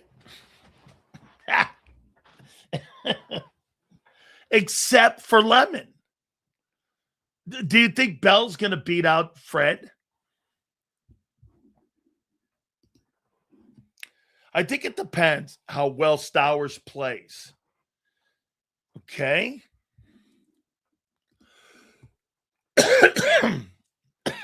I need to see some impact. Hey, Kyle, if they don't get these offensive line guys in the ball game, it'll be year 2 of drafting all these guys, and nobody on the planet gave them any depth. If the kid from Georgia and Miami don't get on the field, this will be 2 years in a row that Howie's drafted people in the O-line that didn't get on the field. I mean, if Markel Bell and the kid from Georgia don't get on the field, and you combine that with last year's draft picks, you don't have any depth. There's no depth. Guy Stowers probably isn't going to play much this year. Tight end 1 is Goddard. Correct. So for year 2, let me tell you that, like I said, I think Lemon's going to play. I don't know if Lemon's going to be the one, though. I have no idea if Lemon's going to be the one. I think so. I'll tell you this. I like this kid a little bit more than the Miami kid. I think the Miami kid's going to need more work because he drops his head. You're going to play him outside. That's where I'm going. All right. Man, I'll tell you what. If you don't get the book, look at this guy. By the way, I do have one thing to say about the legendary Philly Godfather. I think this dude's going Hollywood on us. This guy's like losing weight. He's getting all tanned up. He's bringing the Greek out in him, you know. He's walking around. He's in suits. Seriously, man, this guy looks like Nicky Scarfo walking around Philly right now. He's like, he's dropping the how you doing, everybody? Hey, you know, book signed here. Got it for you here, ready to rock. Hey, ready? You know what? I'll show you exactly what it's like to be locked up in Yuma. I'm just saying, look at him here, man.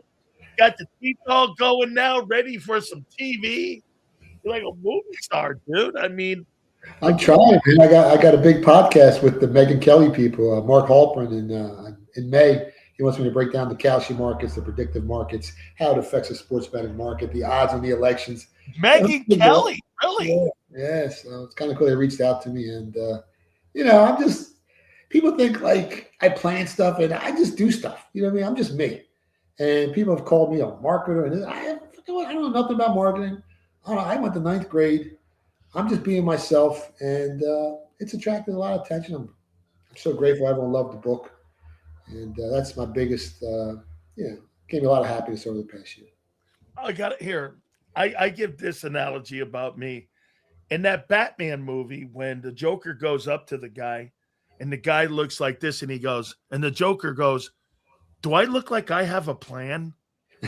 I'm a guy that chases like ambulances. I'm that guy. I don't have a plan. I'm not a guy that plans things. I mean, you give me way too much credit, man. Yeah, it's true. And this is what I do. I mean, sports betting is my life. It's in my blood. I've shed tears for it. I've bled for it. I've gotten in trouble for it. And I'm not a content creator. I'm not trying to create content. I've been sick all week, and today I'm not feeling too good. I've turned down like 7-8 shows in the past, 10 days, but I had to come on your show because I missed it last time. But I'm not I'm not trying. I'm not even trying. And you got all these haters on the internet and talking smack. And I'm like, I'm not even trying. Imagine I was trying. Wait a second. If you've got haters, that's you're doing something right. Yeah. People don't realize it. Like when people come in here on my show and they post things, this and that, I know I'm doing it right. If I can aggravate you that much, hey, and I can upset you that much that you have to take 4 hours out of your day to try to think you're going to try to get to me, that means you're doing well. Tell me a little more about the book tour, man. Tell me how the whole thing's going, and give me a little bit more of a layout of what's going on with the book here, man. Yeah, we just had a big book signing at Drexel campus. Like 200 people showed up. I thought, you never know with these things. Sometimes 10 people show up, sometimes 50, but this was the biggest one yet. So the momentum isn't slowing down. It's still hovering. There's 44 million books on Amazon. We debuted at #1, but still hovering anywhere from top 200 to top like 600, and it fluctuates. And now it's available on Kindle as well. And we're working on audio books.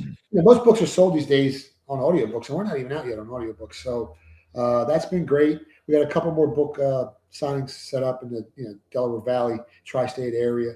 And I'm supposed to be speaking at Lafayette College, but they haven't gotten back to me. So, I mean, if they want me, I go. If not, I just keep doing what I do. Then keep, making some money betting sports.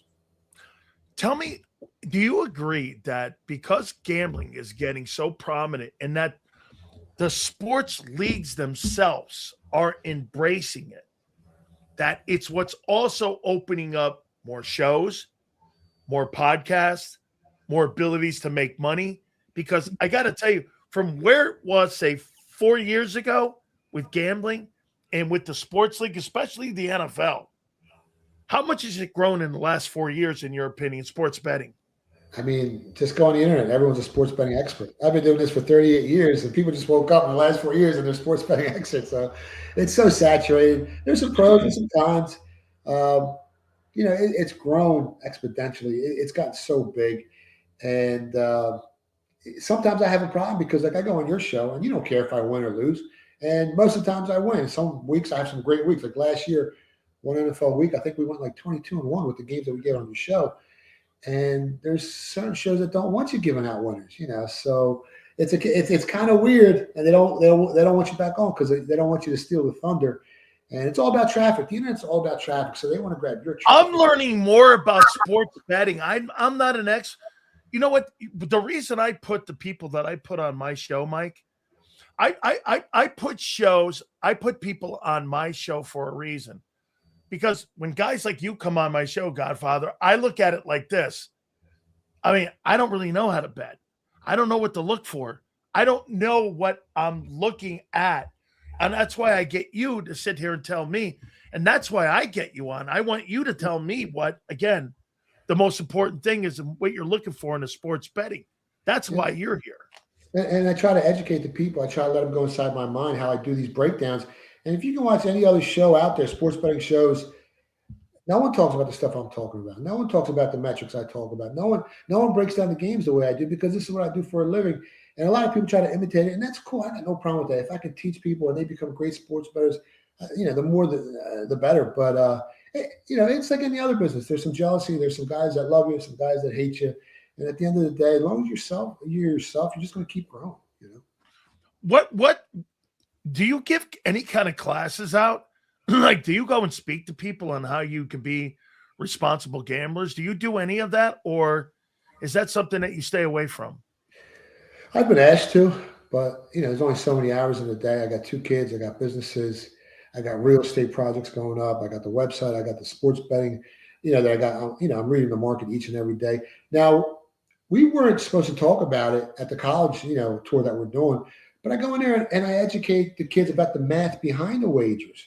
Because if you don't do your research and you don't come out with an educated guess that carries weight against the VIG, the juice, which is 110 to win 100 in the NFL, and the break-even point's 52.4%, well, then you're going to lose long-term. And these parlays, if you don't know the math behind them, it's like playing the lottery every day. You might hit one, and, next thing you know, you're betting for the next 15 years, and you're getting killed. And I've talked about on different shows, it's a Molotov cocktail disguised as a whiskey sour for some of these young kids. It's extremely dangerous because they can get hit. They can get hooked on it. They can get addicted to it. And that leads to depression if they're losing money and they don't want to tell their parents. So it's a very slippery slope. I don't know if the legalization of sports betting has been good or bad for society. I know it's been great for the sports books. It's been okay for my business. But whether it was legalized or not, I was going to keep winning. I was going to keep doing what I do. And it's not that most of the street books, like I used to go down to the corner store, the bodega, guys in South Philly, pizza shops. You could find bookmakers everywhere, bookies, and now they're almost all gone. So now everyone's betting the DraftKings, the FanDuels, the MGMs, and all the bigger ones, and they give away a lot of bonuses and people like that. But again, my problem is they become a little predatory because they're just, everything's about parlays, bet parlays, parlay boost, and that's very dangerous. And you don't want to bet parlays. You want to bet games straight up because you got a better chance of winning and turning a profit. And for me, it's a business. I'm not here to treat it like entertainment. If you treat it like entertainment, it's going to pay like entertainment. It's like if you go to a concert, you spend $500, you had a good time for 3 hours, that money's gone, but you had a good time. Okay, but I take it seriously. This is how I pay my rent, my mortgage, my bills. This is how I put my kids through college. How I bought all my muscle cars. So this is what I do.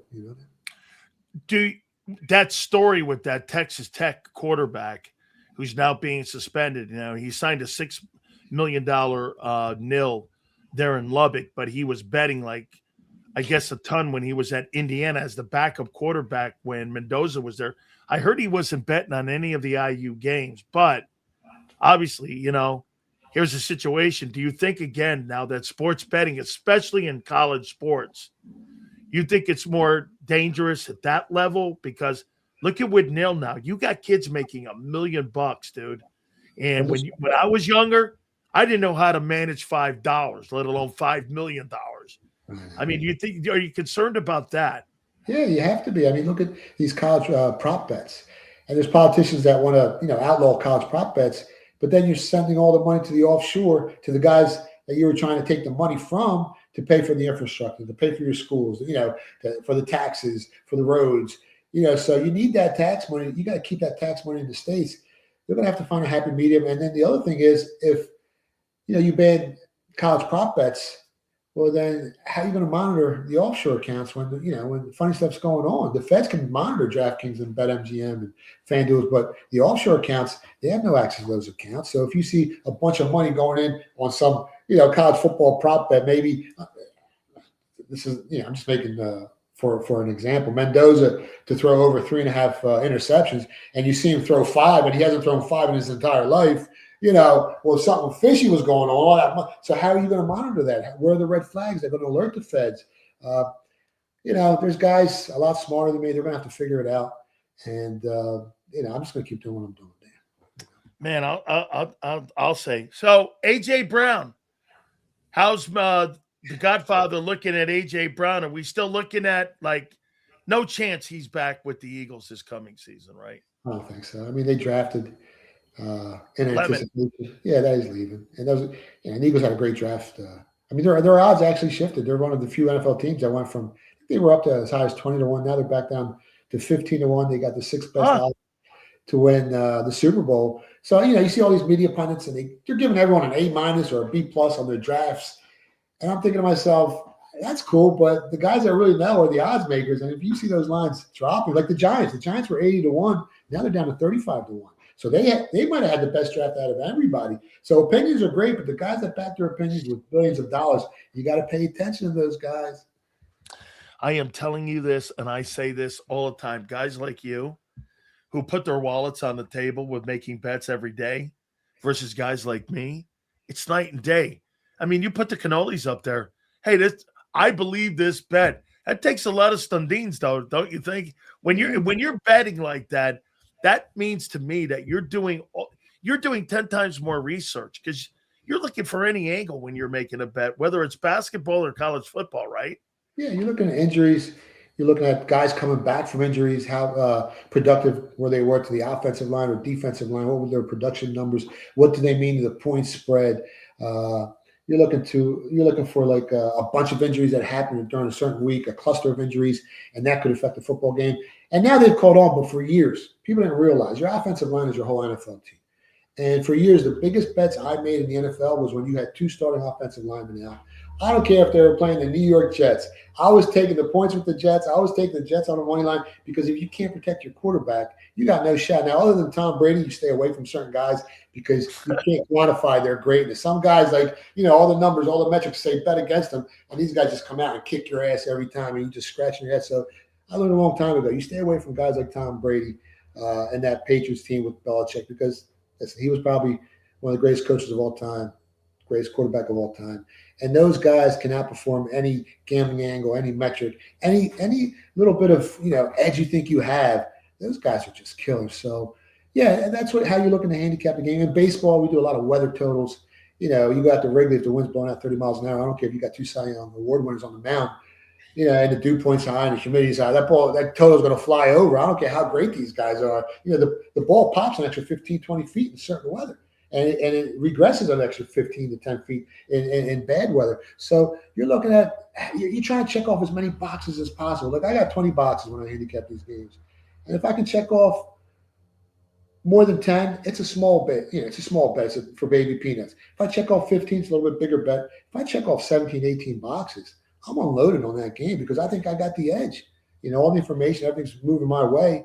And that's how I handicap these games. So you got to know what the variables are to look at. There's so many statistics these days. When we were kids, there was 4 flavors in ice cream stores: vanilla, chocolate, strawberry, and butter pecan. Now you go in there, there's 14,000 flavors. You don't know what to pick.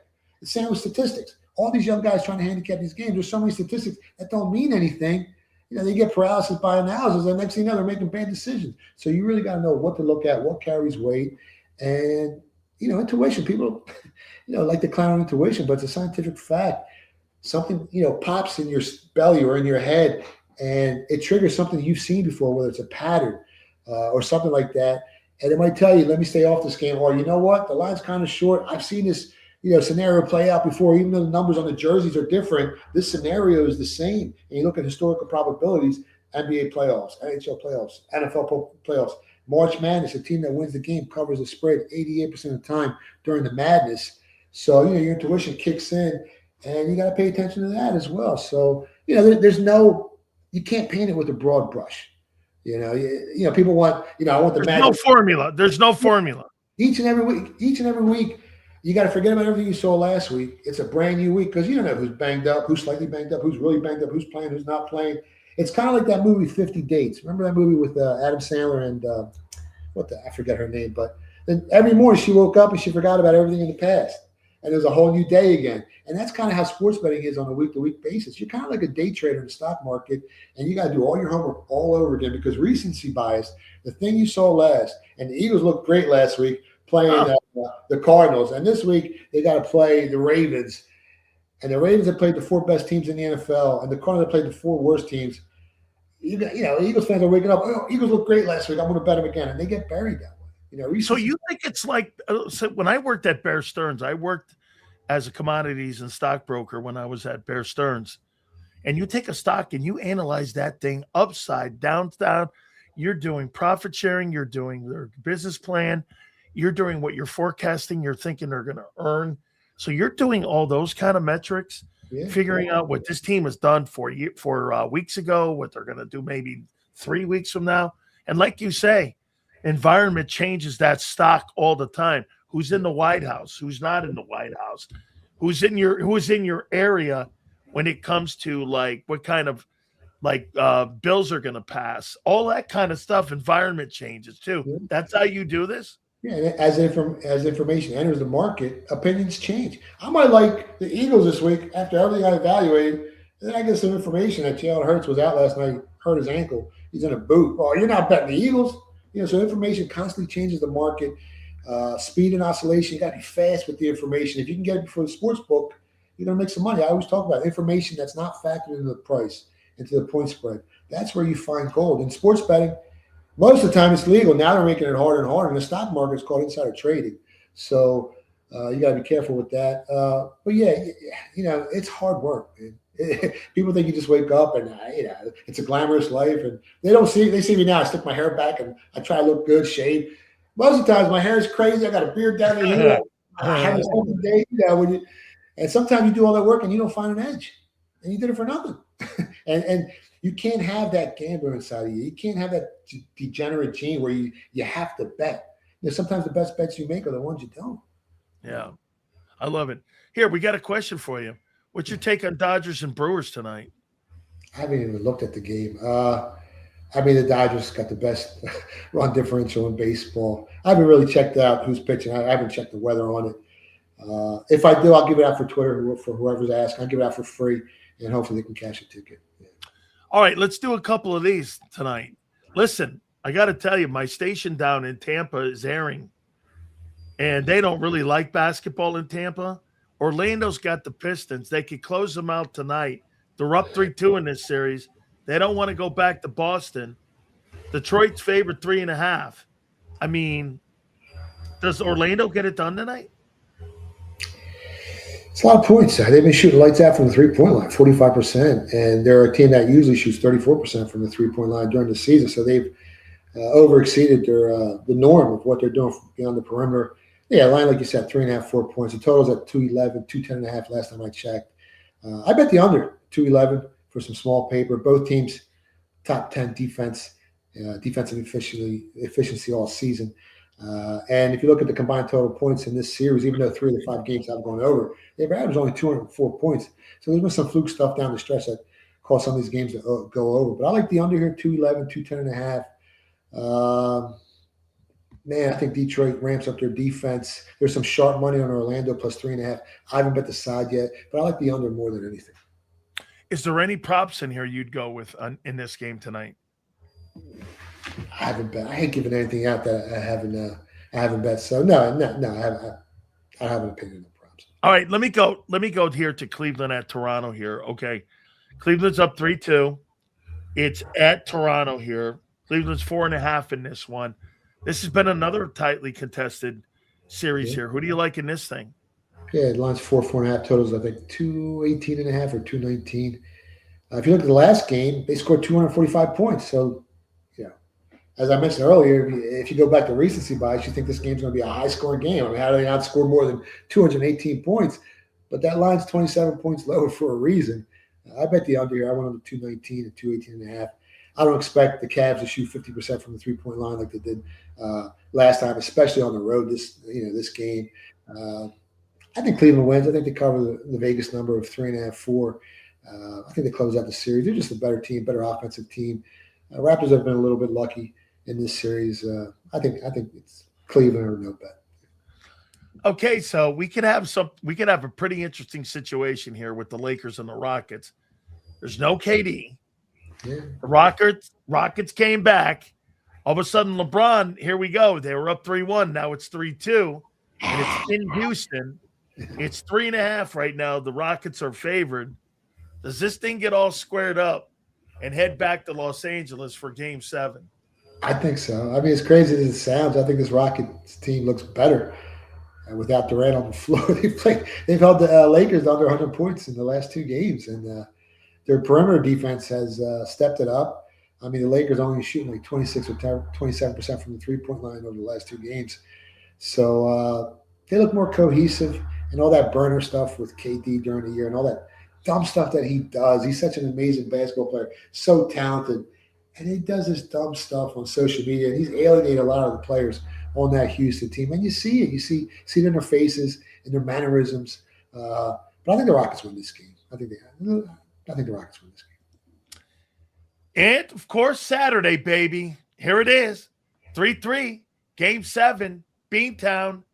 Boston is favored by 7.5 at the Garden against the Philadelphia Embiids. Who do you got in this bad puppy here? I think the line dipped like a point and a half. It might open 9 or 8.5. It's down to 7.5, like you said. Before the series started, the Celtics were 9-1, minus 900 to win it. So imagine you placed a bet on the Celtics, and now you got to go to Game 7. You're sweating it off. It's a bad bet. But historically, I mean, home teams have covered, have a record of 115-40 in Game 7s in NBA history, NBA playoffs. The Sixers, I think, are 0-6 in Game 7s at Boston Garden. They lost every game. But the point spread is the great equalizer, 7.5 points. It's a lot. They haven't had an answer for Embiid. I think he's had 33 and 19 the last 2 games. If they can cover that 3-point line like they've been doing, I mean, the Celtics live and die from the 3-point line, and they've shut them down beyond the arc. I think the Celtics are only shooting 27% in the last 2 games from the 3. Embiid's looking more efficient. He's looking like he's getting a little better shape. They really got nobody on that team that can slow him down. I think they're going to put some points up here. I think the Celtics explode offensively a little bit at home. Then they're going to come out the gates pretty fast. So I like the over 205. I haven't bet the side yet, but I'm leaning Sixers. But it's scary because, Celtics come out the gate hot. They go up 15. It's hard to come back in Boston. And history tells you that, so it's tough. Real quick, T-Wolves in San Antonio, SGA or Wemby and them guys. I mean, in your opinion there, what do you think there with this series here? I mean, I think the points spread in the first game is in double digits. So 2 best teams in 14 and a half. Two best teams in the West are OKC and San Antonio. Minnesota, I mean, I think I gave it out. I did give it out on the show. I said the only way to bet that series against the Nuggets was to take the plus 285 with Minnesota. I said those games are going to be close, and they actually played better than I thought they would. So that was a great bet if you guys listened to your show. Plus 285 on the Timberwolves to beat to win that series. I think the Spurs are just too much. They got arguably the best player in the NBA next to Shea. And this Spurs team, when they get hot and they get clicking on all cylinders, it's a beautiful thing to watch. They play some good basketball. Absolutely. My friend, I got to tell you, man, I can't wait to see what happens here, man, with the NBA here. And, hey, by the way, did anything change with the Phillies having Rob Thompson out? Did it change anything putting Big Donnie Baseball in there or no? I try to be nice, but, I had $5,000 on him last year at 11-1 to win the whole thing. And it's a little aggravating when he decides to input, his opinion on these games, and it cost them a chance because they couldn't beat that Dodgers team last year. Oh yeah, they were this close. Hey, Bob Nightingale from USA Today, who's the lead writer, he thinks if the Phillies had gotten into that NLCS, they would have beat them. Yeah, they'd have beat them. He had some brain farts. Listen, he's probably a great guy, great family guy. I don't know him, but he made some big mistakes last year, and I've never been a big fan of his. They've been so talented, and they were overloaded with pitching and hitting, and they haven't been able to get it done. And then this year, we talked about it on the show. I didn't expect much from them out the gates, and they start off real slow. And anytime you fire a manager, the team elevates a little bit. And they've won 3 in a row, but the Braves, second best run differential in baseball. Dodgers number 1. Yankees are doing what they're doing. I got futures on the Cubs at 18-1. I think they're down to 14-1, and the Mariners at 12-1. So they're the teams that I bet on, and I gave them out on your show. But yeah, it's a long season, man. So it depends on injuries, and baseball is very streaky. So if they first get and they get some pitching flowing, they got to stay healthy though. But they're kind of like an older team. Their offense is old, man. We'll see. My friend, tell the folks where they can find you. You can find me on X at Philly Godfather. The website's phillygodfather.com. phillybook.com. You can pick up an autographed copy. It may take 3 to 7 business days. Or if you can't wait, go to Amazon, Barnes & Noble. Ship to order, be there the next day. And thank you again for making us number 1 on Amazon. New releases, organized crime. And we're still up there, number 250 out of 44 million books, which boggles my mind because I went to 9th grade, and if you asked me to write a paragraph 5 years ago, I would have like, what? So it's kind of cool. Thank you so much. Well, you and me are in the same boat because I got into a school that had 13% admissions, and it's people. I went to University of Miami. They go, "How hard is it to get in?" Yeah, it's 13% to get in. I'm like, really? Does that mean it's really hard? They go, yeah. How'd you get in? I go, I don't know. I have no idea. I barely spell my name right on my transcript. My friend, it is always great. I will see you very soon. Thank you so much. Thank you so much, guys. Love you guys. You got it. That is my friend, Philly Godfather. By the way, I just had this posted over on my my X account here. This is from and posted by the Eagle Times via The Athletic. An NFL executive says that Jalen Carter is a potential Eagles trade candidate down the line. The exec also said that Philly is bursting at the seams with all of their cap trouble via The Athletic. Just to keep score here, maybe one of the reasons why they didn't give him a 3-year contract extension, they're waiting to see what goes on and what goes on. Let me read that again. Via The Athletic. NFL executive says Jalen Carter is a potential Eagles trade candidate. Executive also says that Philly is bursting at the seams with all of their cap issues that they have heading into this season. Woo, man. All of their cap issues. Oh, yeah, that's right. Because there's one, that's right. So now it's not legit. So the New York Times now is tarred and feathered because the Rossini, who, by the way, her reporting was not wrong. What do you mean, The Athletic? Was Diana Rossini's reporting wrong? No, it wasn't wrong. Cap issue. Here, let's do this. Eagles cap issues. The Philadelphia Eagles entered the 2026 season with tight cap restraints, holding only 13.7 initially. However, they were savvy maneuvers in trading and using contracts with Jordan Davis and Landon Dickerson and using void years. They cleared significant space, 38 to 40. Okay. Initial situation. The team faced roughly $6 million over the cap when accounting on rookie contracts. Dead money. The Eagles carry over $48 million in dead money with significant hits from Bryce Huff of 16.6 and Darius Slay of 13.3. Void year usage. The team has $380 million in future cap charges attached to voidable years, more than double any team, acting as a cash over cap strategy to push costs into the future, relying on a raising cap to soften the blow. They got nearly $400 million in dead money owed because of the void years. And, of course, The Athletic is not right. Our good friends at Morgan & Morgan, the number one injury law firm in all of America for a reason. And it's because they win. Number one decision you'll ever make in your life is turning to Morgan & Morgan if you've ever been hurt on a job.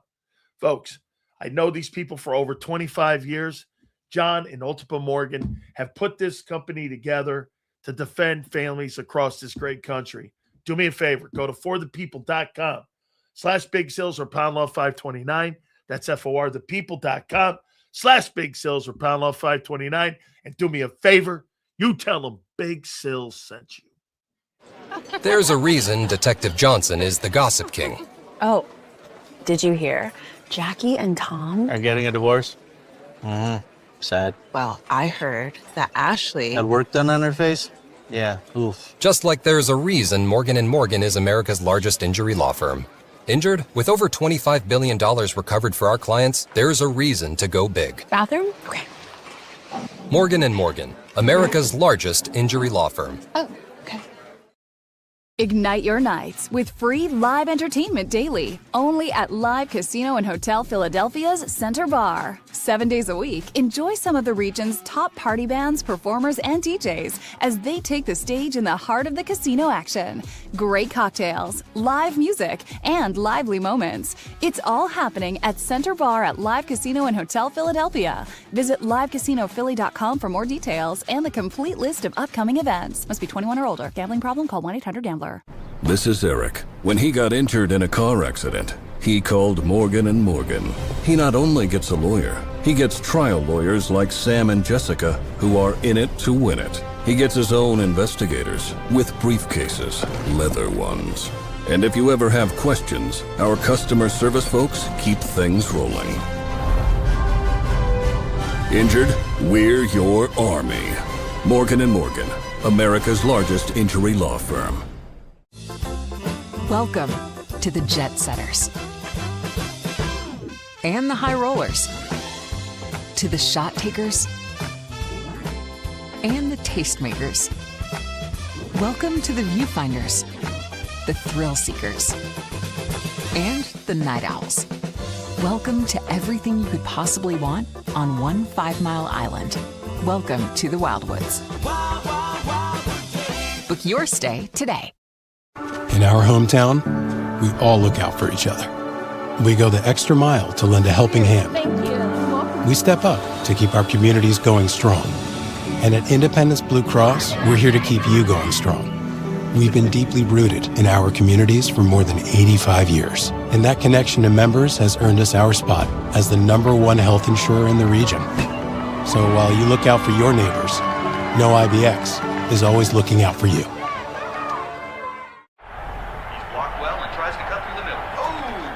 Your gut says Miami is going to win, and you should take the over. Your gut also said your NFT selfies would only go up in value. They didn't. But your head is on Sports Grid and knows the QB is in concussion protocol. The backup has a 45 QBR against the zone coverage. The New York D has the most sacks in the league. So yeah, trust your head. It's smarter to be on Sports Grid. EAGLES. Eagles.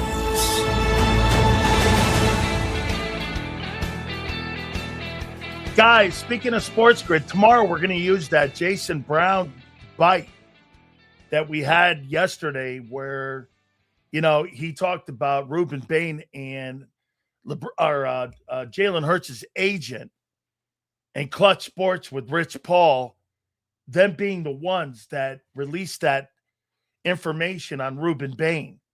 It's the fastest growing show, and it's already almost the #1 show on Sports Grid right now. And we really, really appreciate you guys a lot. Don't forget, 2 to 6 on Monday. Have a great weekend. Joe, I appreciate you, brother. Thank you so much. We will see you again. We'll see you tomorrow on Sports Grid. We'll see you on the flip side.